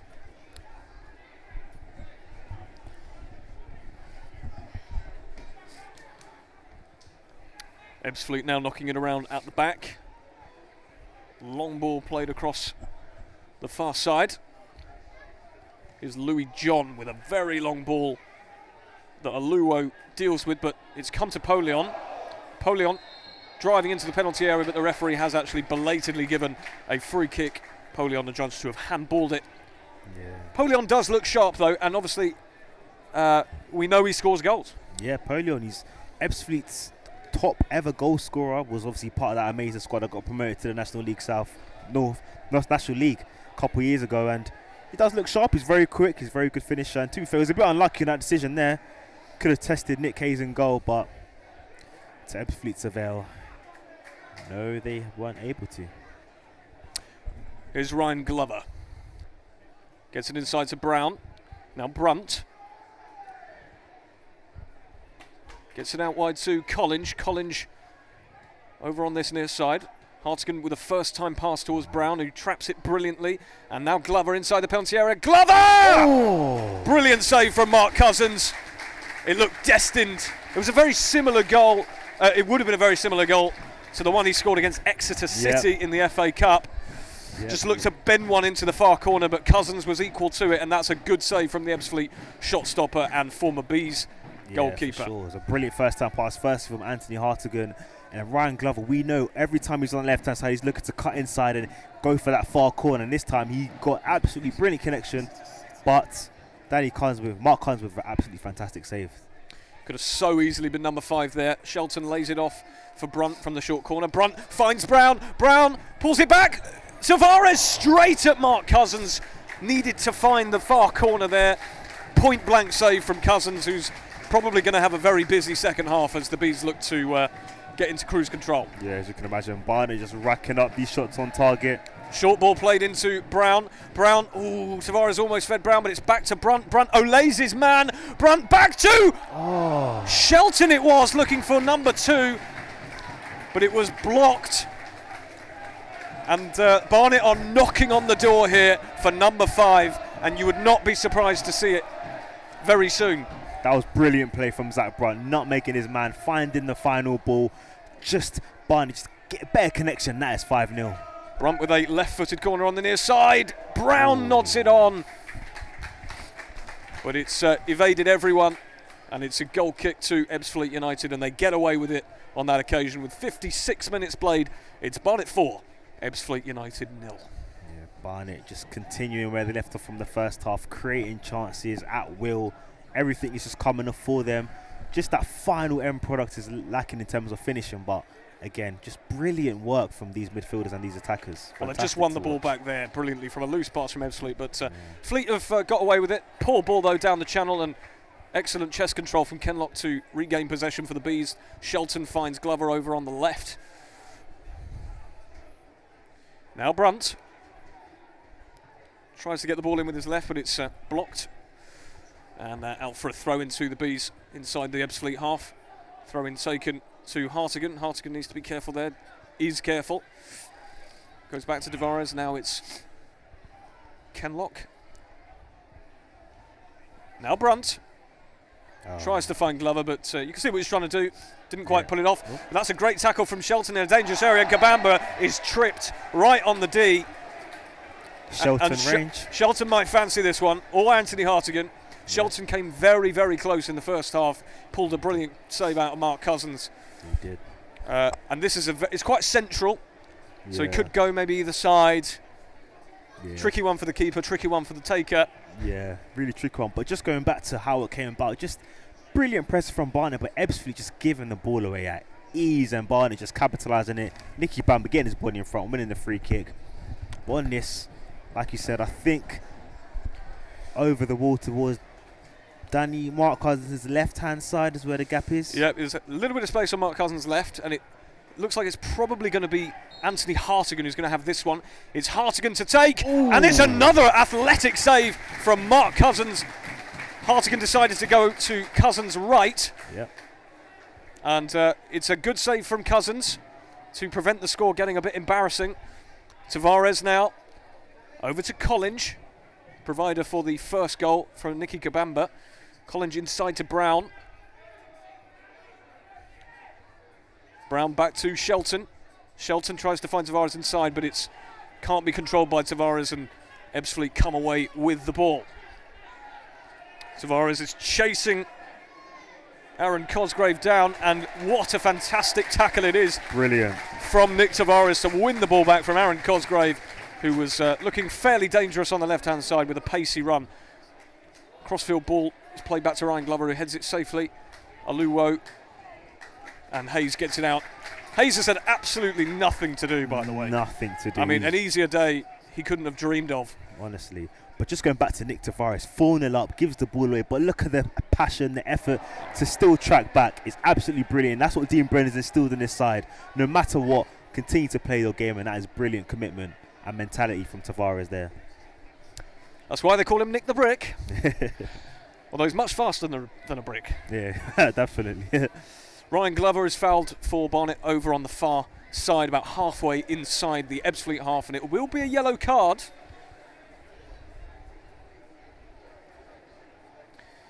And it's an opportunity for the Bees to,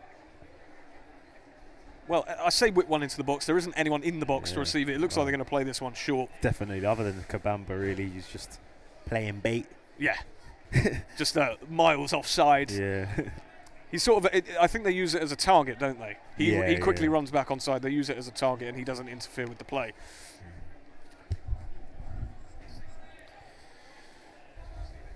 It is a free kick to Barnet, though, over on the far side.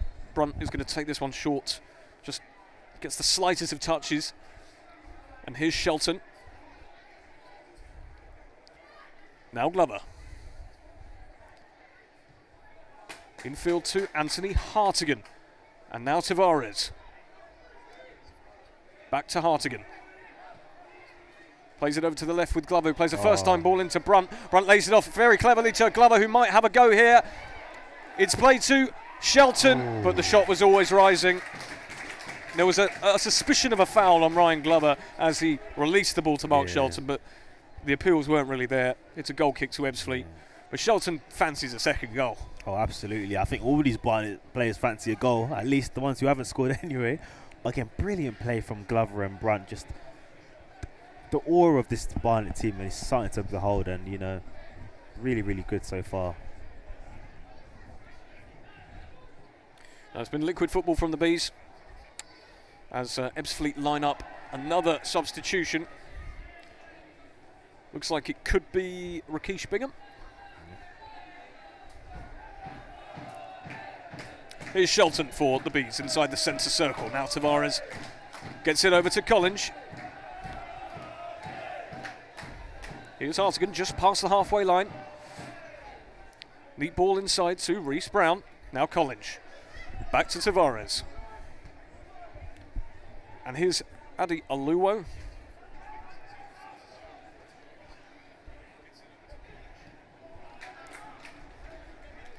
Bees are just so comfortable in possession, but there's no pressure from Ebbsfleet.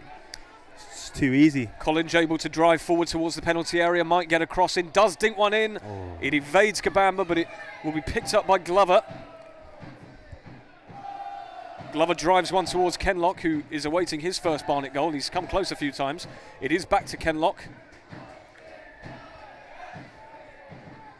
Brunt inside to Brown, who almost fed Shelton with a really neat flick. But it is back with Brunt. Now Nick Tavares. Hartigan again. You can just tell Barnet trying to draw out Ebbsfleet, just pick off the gap that gets left behind when they press high. Shelton inside to Reece Brown. And now Collins could get another delivery in, but it is well blocked in the end. So throw into the Bees. Reece Brown now. Here's Collins. Neat ball to Reece Brown, who might get a delivery in here. He does. Towering header away. Glover goes for the header. He had more time than he thought there. He might have just brought it down and had a shot right in the 6-yard box. Cousins was equal to it, and it's well caught by Mark Cousins. And without Cousins, it could quite easily be 7 or 8 by now. Absolutely, yeah. He's made a couple of really good saves. Obviously, a couple from free kicks, and also just there holding on to it, make sure not parrying it out for someone to tap in. But you can't really blame Mark Cousins for some of the goals. I mean, some of the goals have just been, you just can't stop them. Like the top corner ones, the team goal was an open goal. He's played well, but there's not much more he can do.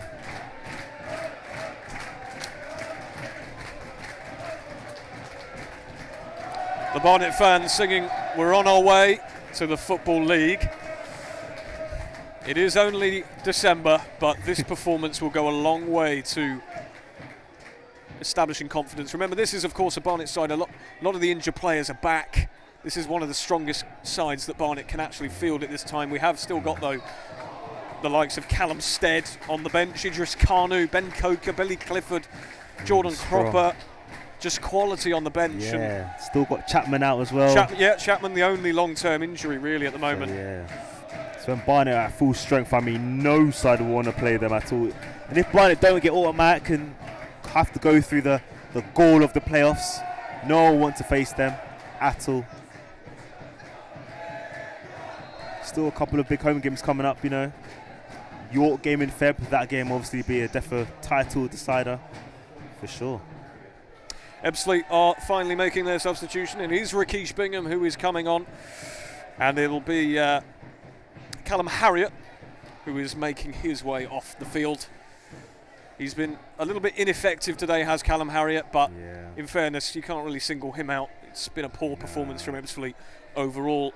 Barnet outclassing them in every area of the pitch. Yeah, not at all. And Callum Harriott is obviously a good player, but you suspect that he would do much better in a better side. Yeah, for sure. I mean, this side, it's a tough side to be in. A disjointed side. He joined the side that was already bottom of the table, so nothing really to do with him. And he has got quality, but just hasn't been able to show it so far today. That's a good turn from Alex Iora, and here comes Cosgrave for Ebbsfleet. Back to Iora, and Ebbsfleet United win a corner. And the fans who have decided to stick around for the remainder of the game are applauding their side. But they take credit so far in the second half. They're drawing the second half as you look at it, 0-0. So Josh Wright will be happy. His team talk has worked so far. Yeah, they have shored things up a little bit, have Ebbsfleet, but I think Barnet might have taken the foot off the gas a little bit. Oh, absolutely. Although, having said that, they still could have scored more. Anyway, here comes the corner from Ebbsfleet. Hayes flaps at it slightly, and it's come back in the area. Will Polion get there? He does, and there's a chance here for Ebbsfleet to get it back in the box if they can. Here's Bingham, the substitute, lets it run, and that's a poor effort from Toby Edzer, the captain, well over the bar, and the danger is clear. Yeah. Not the most convincing of punches away by Nick Hayes. Kind of was neither here nor there. Either catch it or punch it, but don't flap at it. Would be my message. Yeah, for sure. There was a bit of pressure on him, but at least it didn't go in, and Barnet dealt with it fairly comfortably, to be honest, and forced a difficult shot from Edzer, and that was way over the bar. The Bees playing it around at the back, but they instead do go long to Brunt, who heads it on towards Kabamba, who can't quite get there. And Ebbsfleet have possession with Pap Soiree. But that is a poor ball over to Cosgrave. It's out for a throw-in, and here's Tavares with the ball for Barnet. I think that just sums up their performance. Simple pass, can't even make that. From a former Premier League player, really disappointing that from Pap Soiree.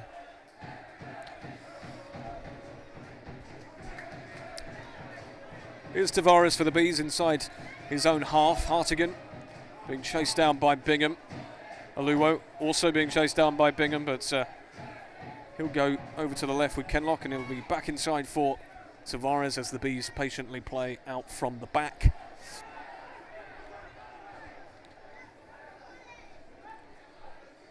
Collins made a run from very high up the pitch. He is playing like a right winger. Honestly, you would never think Danny Collins was a centre back, would you? At all. Not only by maybe his number, but by the way he's played today. 2 assists. Well, because Hartigan slots in there for him, so Collins has the freedom to be able to do that. And look at what it yields. Gives him the license, and literally it's worked to a plumb license today. to kill. 2 assists. Lovely ball through to Reece Brown, over to the left-hand side with Brunt. Brunt with a few step-overs inside to Brown, who can't quite control it. Tavares against Cosgrave. Tavares wins the ball off Cosgrave brilliantly and plays it backwards to Hartigan. Here's Mark Shelton, has a bit of space for a shot. He does go for the shot. That was an interesting reaction from Tom Dallison there, who kind of seemed to either celebrate the block or was angry that he was able to get the shot away that easily. Yeah. Just going back to Reece Brown, another disappointing touch. I hate to be negative on a 4-0 win, but his touch has been a bit off today. Even though he scored a brilliant goal, he could have done a better there on that attack. Well, yeah, if Reece Brown at 50% level still puts this sort of performance in, you'll take that all day. You know, he was fearsome really against Woking. Oh yeah, a couple of weeks ago. But then again, the law of the X was in play there, wasn't it? Yeah. Score does remain 4-0. Again, we said in the first half we'd be very surprised if it did remain this way, but it still is just 4-0. Yeah. We say just 4-0. Yeah, it could, but it could so easily be 7 or 8. But for a few Mark Cousins saves, it's going to be a long highlight reel. Oh, for sure. I think the game's kind of petering out. I think Barnet players are seeing it as the 3 points are secure. Don't want to get injured or pull a muscle for no reason. Well, so speaking of which, Reece Brown is actually sitting on the floor now. And Ben Coker is on the touchline. It looks like he might be introduced.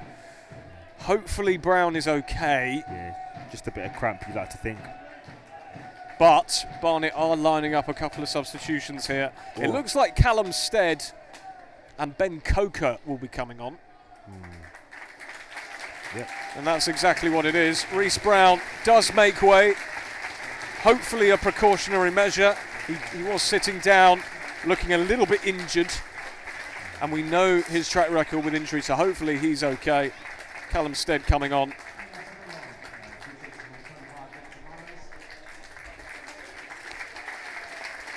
Callum Stead scored in the reverse fixture, didn't he? Both goals. Yeah. Be nice if he could score another couple. Nick Tavares is also making way for the Bees for Ben Coker, who with his wand of a left foot might be able to deliver something Oh, absolutely. as good as Danny Collins did for Kabamba in the first half. Idris Kanu is also coming onto the pitch. Look at the quality on the bench. Honestly, strength And and depth. the last thing you want when you're Ebbsfleet, with still 20 minutes plus added time to go, is to see the likes of Idris Kanu coming on. It will be Ryan Glover who makes way as well. So we've got Callum Stead, Idris Kanu and Ben Coker coming on. Reece Brown going off, as is Tavares and Ryan Glover.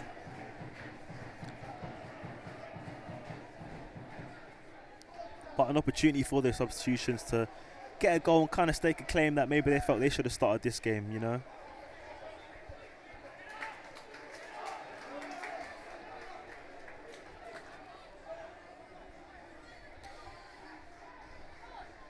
Here's Ben Coker with his first touch, and that's possibly the worst first touch he could have taken, because he's just put the ball straight out into touch. Needs to warm up to the game.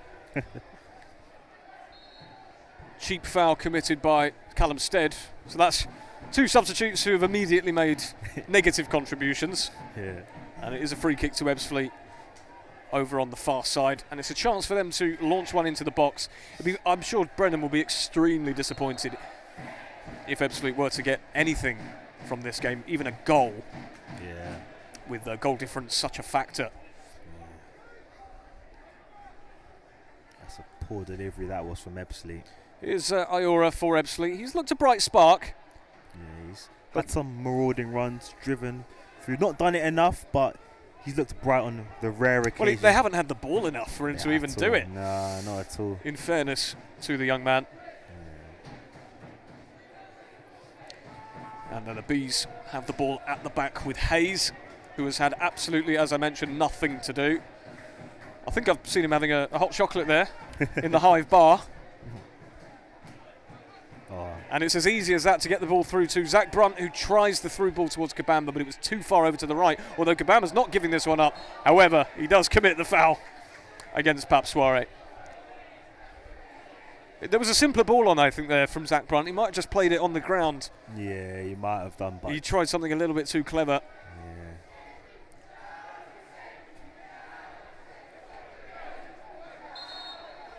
And a few more Ebbsfleet fans leaving the ground. 73 minutes played, Barnet 4, Ebbsfleet United 0, and could so easily and should so easily be more. Absolutely. Cousins launches the ball long towards Cosgrave. Danny Collins back in his defensive position for once. And here's Soiree.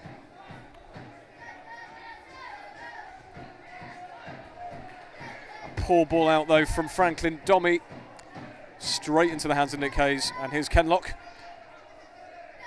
Now Anthony Hartigan. Collins. And here's Kanu with his first touches of the game. Plays it back to Shelton. Shelton and Hartigan have just been so good today. Picking up the ball, springing passes, switching the play. It's been a joy to watch, and them two have really been the highlights of me so far today.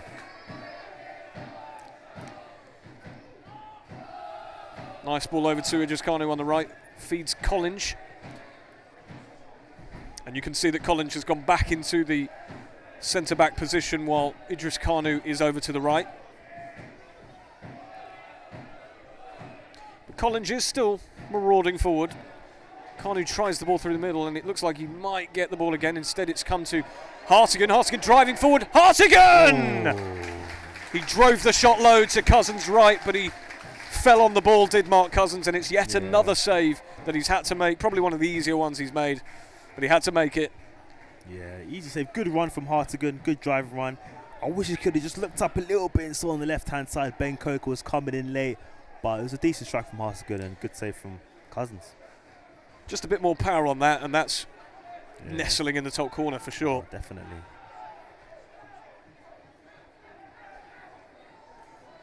Ebbsfleet just about get away with it in the middle, and that's Rakesh Bingham tries to find Dominic Polion, but that's never going to find him. And it's been so easy for the Bees to soak up what little Ebbsfleet pressure there has been. Bit of a late challenge there. Yeah. And Ebbsfleet have a man down injured. It looks like he could be Alex Eora there. Another change for the Bees. It is Anthony Hartigan who's going to come off here. We very, very rarely see Anthony Hartigan come off. I think they're just wrapping him up in cotton wool. Oh, absolutely. Such a crucial player, and it's going to be ex-Ebbsfleet midfielder Billy Clifford who comes on to replace him to just maybe shore things up in the last 15 minutes, see what they can make. No point risking a quality player like Anthony Hartigan, so crucial, so integral to the way Barnet play. With just 15 minutes left to go, 4-0 in cruise control. Anyone that's feeling tight muscles or cramps, you take them off. 4-0, the game's more or less done. And Billy Clifford played last week, had a good game last week, so good to see what he can do for this final 15 minutes. And Zach Brunt is also making way for Jordan Cropper, who has found himself more of a squad player. And I've just seen my co-commentator Brian make a throw-in gesticulation. Yeah, Jordan Cropper and his long throws haven't needed them today at all. Everything's really been an open play, been really, really good. But to have the option of Jordan Cropper's long throws will never go amiss. Yeah, and it's been good conditions for a good game as well. You know, it's a clear day, pitch is good, no ridiculous swirling wind, no rain. And it's been really conducive to a good performance from the Bees to play the way they want to play. Definitely, and that's what Dean Brennan mentioned last week. 2 weeks ago, Hartlepool's pitch wasn't a great pitch, affected their game plan, called it the worst pitch in the division. In fact, so to come back to the Hive, to play on this sort of level of surface, there's no excuse for any Barnet players, and we can see today that it's paid off. Substitutions have been made, and Ebbsfleet now have the ball inside the Barnet half. It's a long, aimless ball into the penalty area towards Polion, and Hayes collects.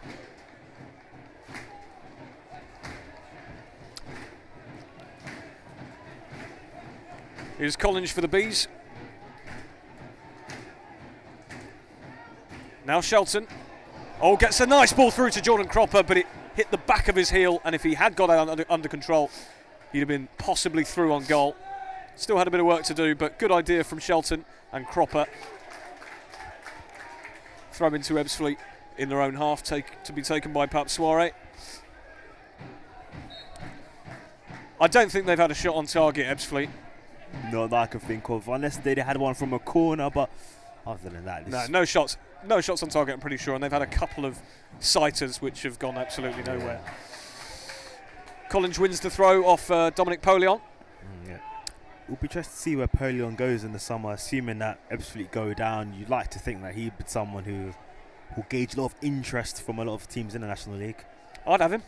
Oh, for sure. I mean, you've got Nicky Kabamba up top. Obviously got Callum Stead who as well can do his job up top. So imagine Stead, Kabamba and Polion. That would be a frightening attack for any team in this division.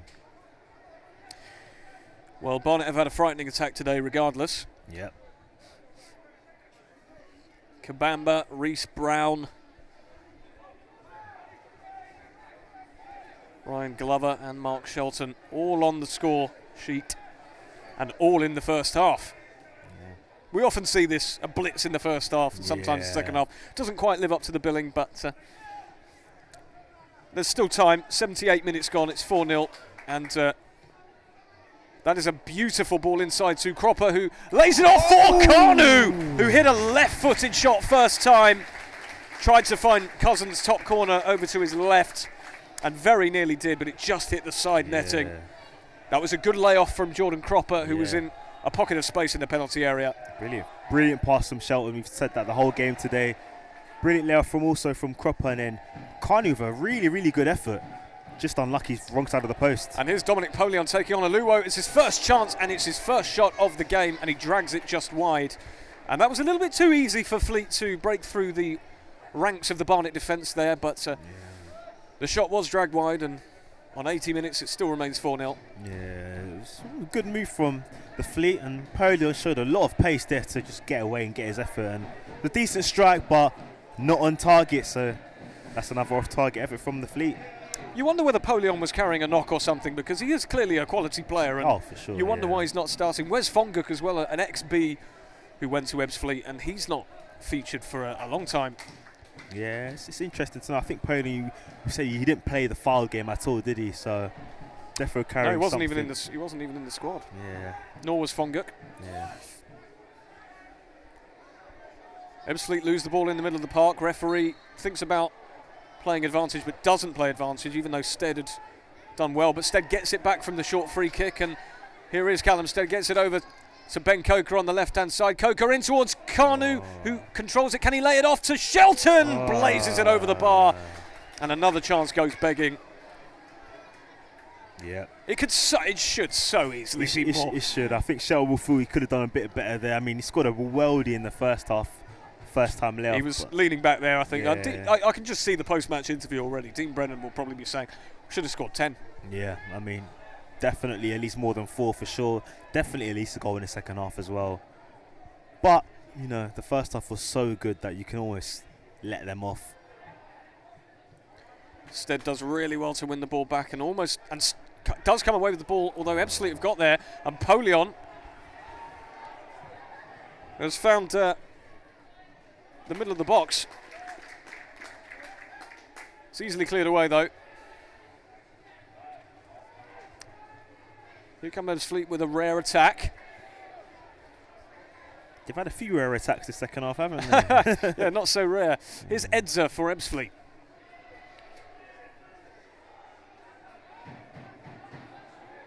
Good work from Stead to stop the danger. Todd Kane though. Polion tries to control it. And Pap Soiree was calling for it over on the near side. He didn't receive it. Throws his hands up in frustration. And the Ebbsfleet attack comes to nothing, as it has done the entire game. But it's encouraging. I think Josh Wright will be happy with the second half. Of course, Barnet should have scored more goals, but they haven't had clear-cut opportunities. And also, Fleet have looked much better second half. The changes have worked. And you can look into the next game and think, play the second half you did at Barnet, you can give anyone a game.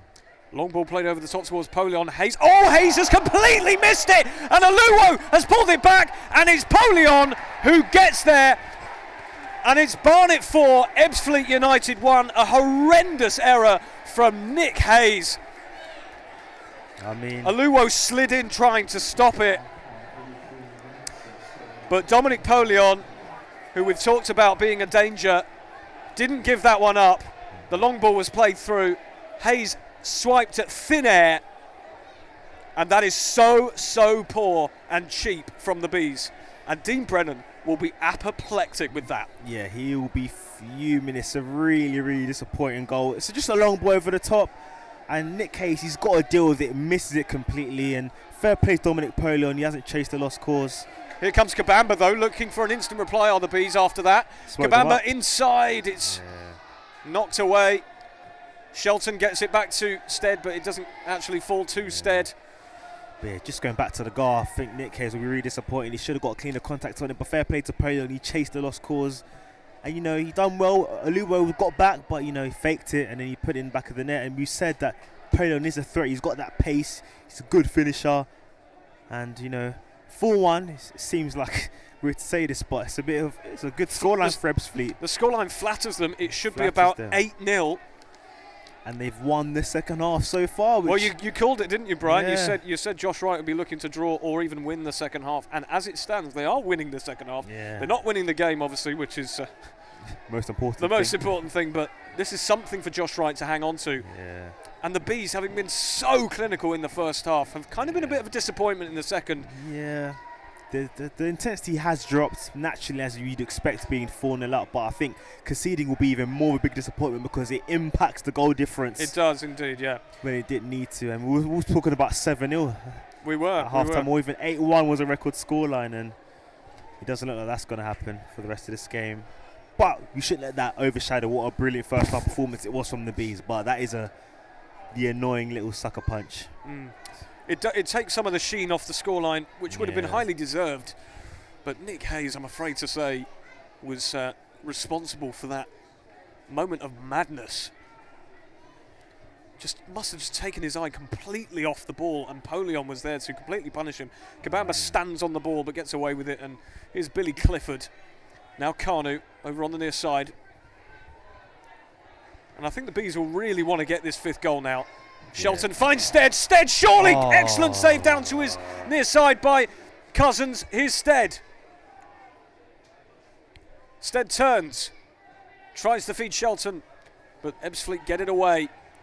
And Stead might have done a bit better there, needed a bit more power on that. Yeah, need more power, need a bit more direction as well. It's a bit too close to Cousins. Shouldn't have given him an opportunity to save it really, but fair play to Cousins. Second half, he's been the man of the match of the second half if you want to give him that. But he honestly, he has made several good saves. I mean, saves you probably expect him to make, but decent saves. And I think Barnet fans will remember from his time at Barnet, he was an excellent shot stopper. I think some of his coming for crosses was a little bit questionable, but Cousins has kept the scoreline respectable for Fleet. Soiree rises above Cropper to win the ball, but it's Shelton who does even better to get the ball back, and he's won the foul. Clifford plays it quickly to Stead. Callum Stead drives over to this near side, trying to find some space, being chased down though by Louis John. Here's Clifford. Loose though from Shelton. And Ebbsfleet could play another long ball through here if they want. They instead work it wide to Cosgrave. Cosgrave taking on Collins on the near side. Here's Cosgrave. And Clifford slides in, and it's a corner kick to Ebbsfleet United, and the fans who have stuck around have been kind of semi-rewarded for the second half performance. Yeah, definitely. They've done really well second half, Ebbsfleet. And I mean, if they were to get another goal, I mean, 4-2 to 4, I mean, it wouldn't be game over as such. If Ebbsfleet were to get a second goal, it would make the game look like it was a contest, and it has not been a contest at all. In comes the corner for the Fleet. Hayes drops the ball, but gets away with it at the second time of asking. Rolls the ball out to Jordan Cropper, who can launch a counter-attack for the Bees now. He's got Kanu ahead of him. Billy Clifford is gradually joining the attack. Plays the ball with the outside of his foot, cross-field to Ben Coker. Coker finds Kenlock. Kenlock, nice ball over to the far side with Kanu. Kanu goes for goal, and he really needed to find Kabamba on the underlap. It's a wild shot from Kanu, and another chance goes begging. 87 minutes and a half gone. Barnet 4, Ebbsfleet 1. And I'm telling you, it should be Barnet 12, Ebbsfleet 1. Yeah, just a lack of composure there from Idris Kanu. Just whacked it. Really rash, raw effort from there. Really poor finishing. But second half, selfish stuff, I think, that from Kanu, I'm afraid to say. Stuff, but just thinking of the reactions of the crowd, they're a bit frustrated with a 4-1 win, which seems weird in that kind of sense, but you can see why. I think even 4-0 would have been a slight disappointment, but 4-1 is for a side. If you, I think Dean Brennan is the sort of person who'll say, if you want to be the very, very best, you've got to put teams away. You've got to take these sorts of chances and put people away 6, 7, 8.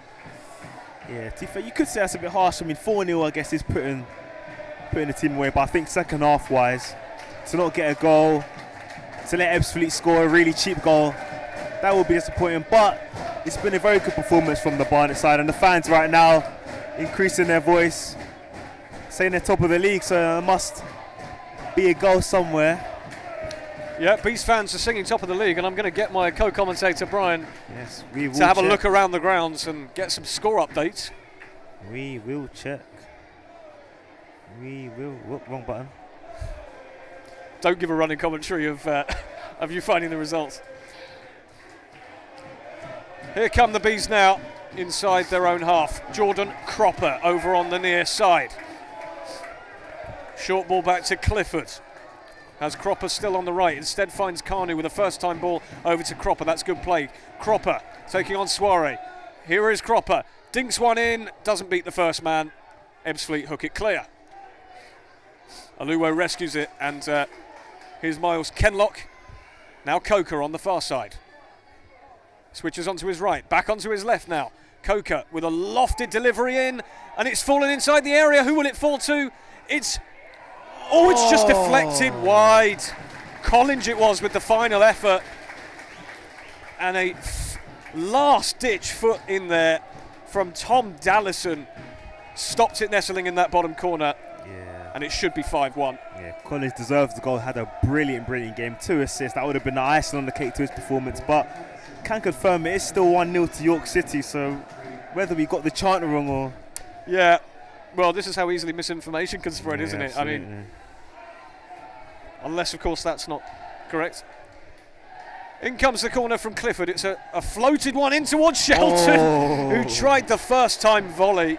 That was very audacious. But, you know, Shelton scored an absolute screamer in the first half, so why not? But he blazes it well over the bar. And there's been 3 minutes of added time. 30 seconds of that has already elapsed. Barnet 4, Ebbsfleet 1. On balance, an excellent performance, certainly in the first half. Haven't been quite as clinical in the second half. A cheap goal for Ebbsfleet in the second half from Dominic Polion from Nick Hayes' mistake. A little bit of frustration from a few Barnet fans, but I mean, I think you have to be somewhat grateful for how good a job they are doing this season, and not only this season, but in the previous couple of seasons, having made the playoffs. Yeah, definitely playoffs twice, and this is the season where we're looking to take that extra step forward to challenge for the league, and that's what Barnet are doing. You know, we're approaching Christmas time, the proverbial midway point of the season, and Barnet are right up there, right on the coattails of York and Forest Green, who are just a bit below, but do have the game in hand. So on this performance, can be very, very happy. Disappointed to score more, but Clifford with a fantastic ball inside to Idris Kanu inside the penalty area, pulls one back. Another fantastic save from Mark Cousins, prevents the score. And here's Miles Kenlock still going. Free kick. And the referee tried to play advantage, but it is a foul in favour of the Bees, and there might just be one last chance to get a 5th goal. Yeah, for sure. I mean, that should have been 5. Straight at, I say it was a brilliant save, but it was straight at Cousins. Kanu dinked one back into the area, and the header was straight into the path of Mark Cousins. But again, he had to be there. He's been a very, very busy man, has Mark Cousins. Yeah, very busy man today, but I guess first half we'll be disappointed to concede 4.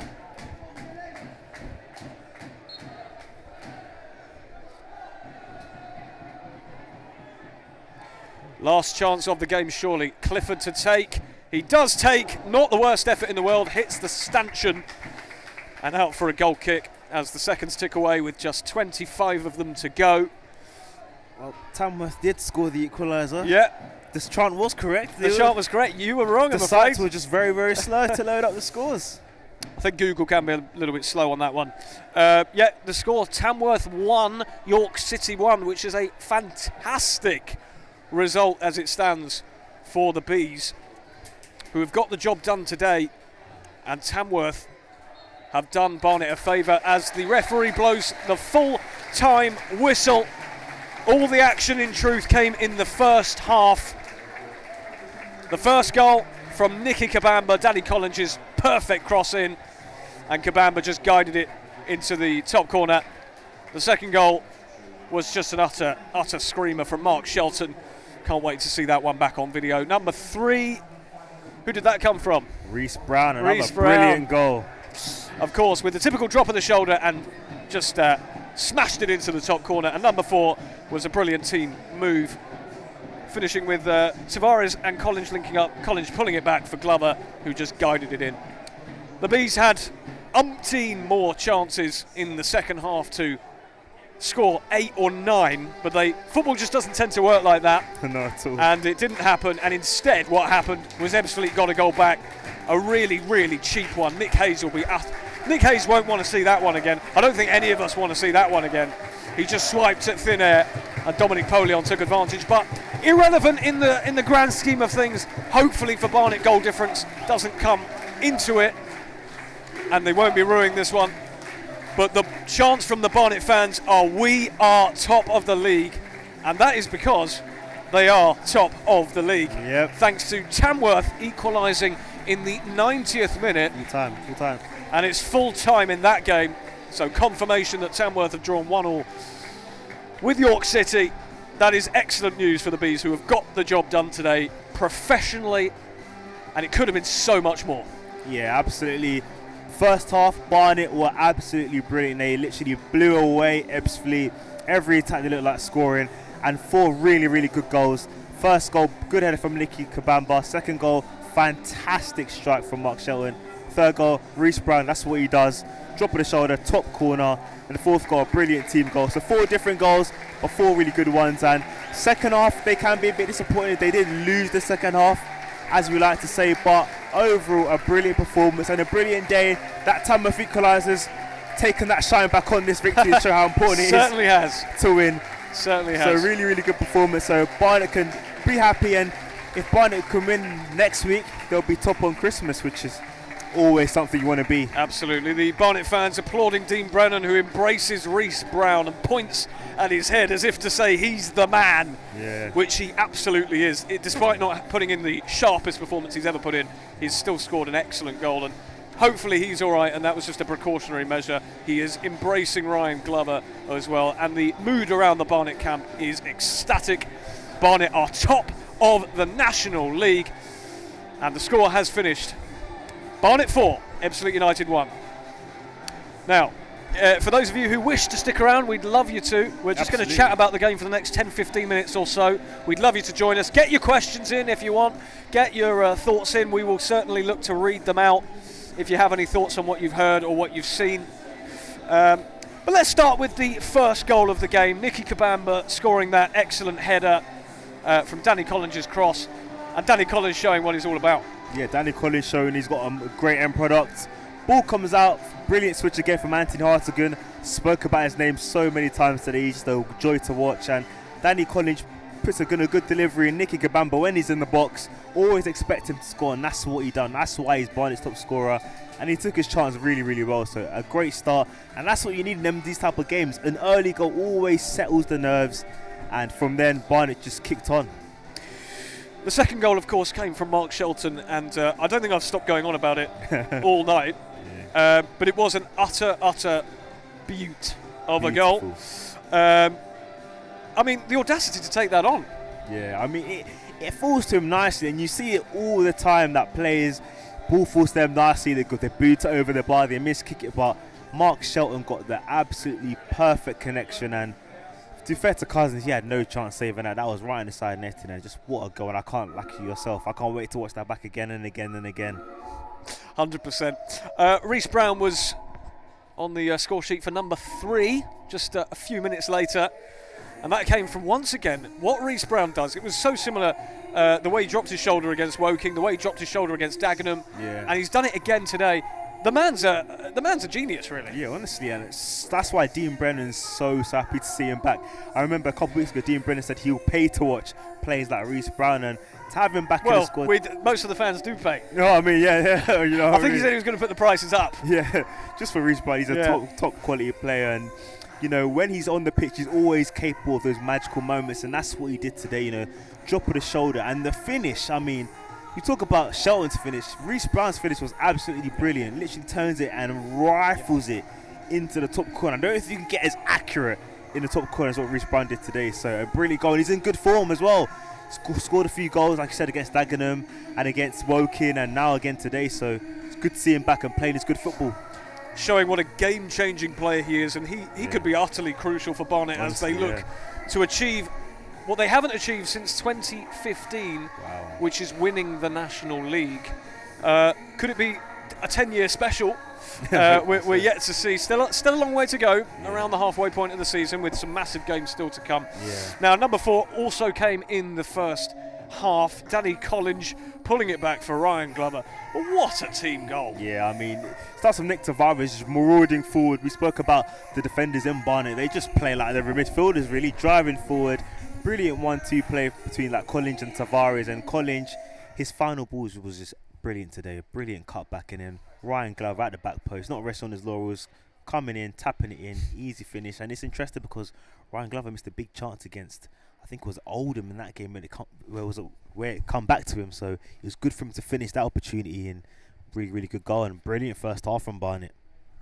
Indeed it was.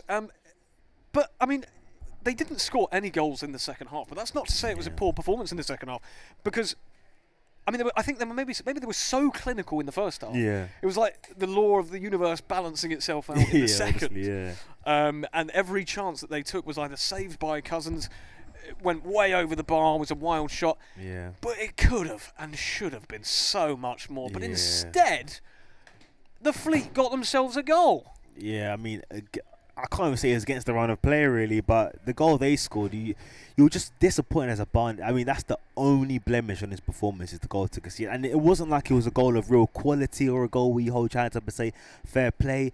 It's just a mistake, and we've seen that from Barnet this season. You know, the goal against Rochdale was a mistake, goals in previous games, but just a long ball over the top. And Nick Hayes, he's a sweeper keeper, so he should be good with his feet, and just misses the ball. I get it happens, but that can't happen in the game against York.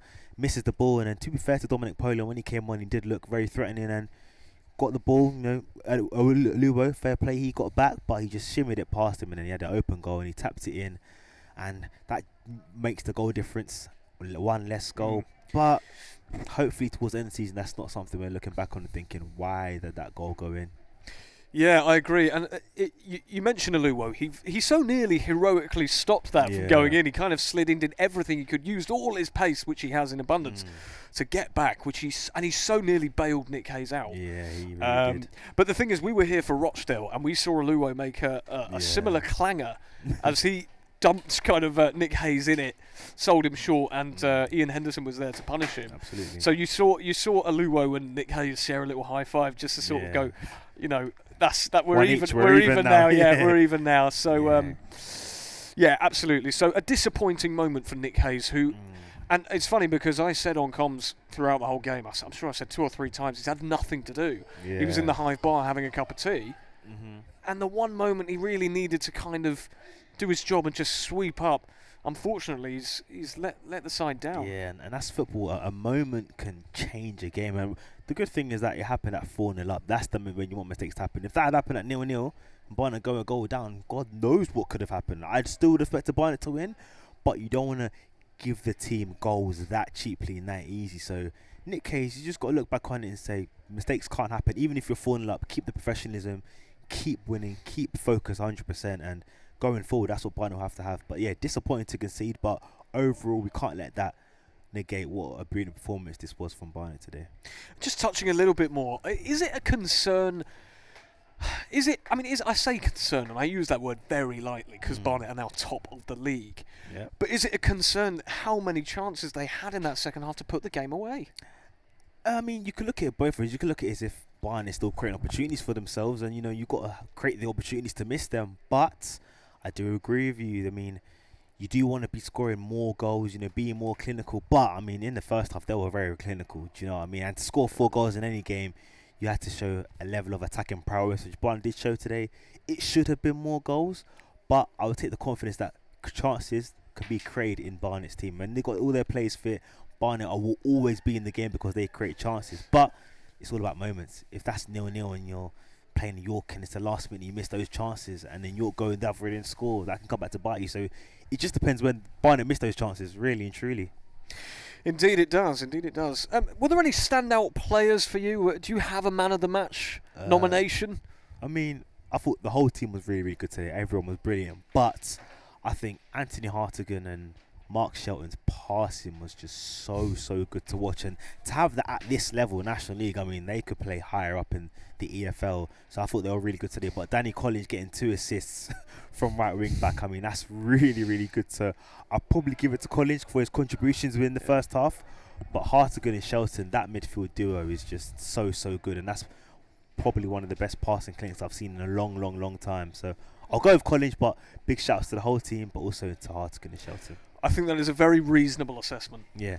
You're right, 2 assists. We sort of neglected to mention, actually, that it was 2 assists for Danny Collins. Perfect on a plate for the first and how about for yourself? The fourth. Well, for me, it's such a tough one. I would be tempted to say Danny Collins myself, and I know that's taking the easy route. I wouldn't give it to Nick Hayes. Oh, no, absolutely not. Not this time, I'm afraid, Nick. Let me think. I mean, look, Kabamba was... Again, he might have done a bit better. Yeah, he was quiet in the second half. He took his goal well, but again, he could have contributed a little bit more. Shelton was fantastic, as you say. Hartigan just oozes class every game. I think Brown lacked a bit of sharpness, otherwise he'd be in contention.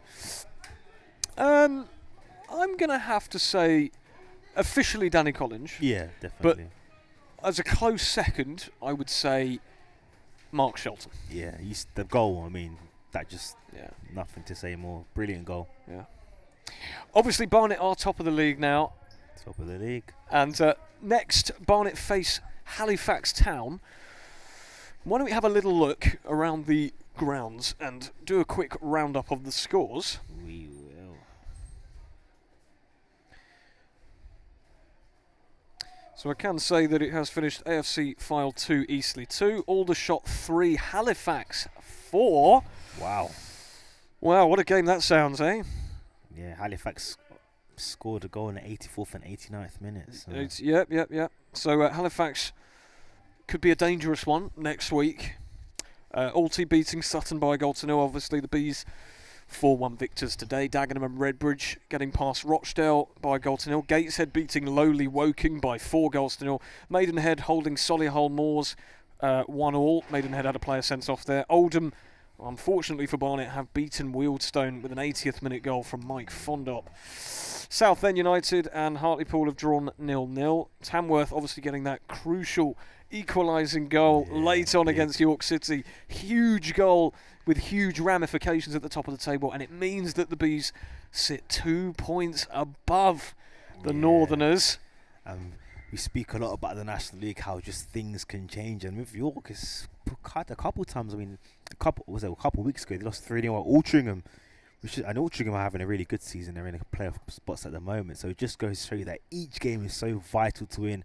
Now Barnet were playing bottom of the league, and most teams will beat Ebbsfleet this season, but just do what you can do what you can control, and that's what Barnet are doing. And now 2 points clear of York, so important, and it puts pressure on Forest Green, because Forest Green are obviously playing the late kick-off today, but they've got 2 games now to catch up on Barnet, and it's all good having games in hand, but you know, in this league, games come thick and fast. Well, that's it, isn't it? Forest Green are now 5 points behind. They have Boston United later today, and we'll watch that with a curious eye to see whether Boston can upset the odds there.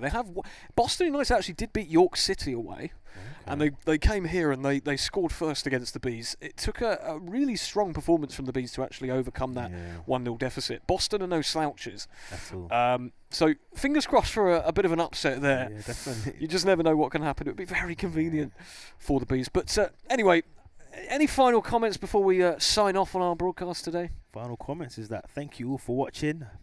Up the Bees, top of the league. You're stealing my headlines. That's what we love to see. Obviously, really good performance again from Barnet. I think Barnet at home are just showing once again that you come to the Hive, you've got a game on your hands, and Barnet continue this home form throughout the rest of the season. We always say win your home games, at least draw your away games, and obviously I think if Barnet win all the rest of their home games, win half of their away games, and draw a couple and lose. Obviously, losing is inevitable. Hopefully, it doesn't happen, but inevitable loss will come about. But Barnet keep this up. Winning is inevitable. I think winning is inevitable.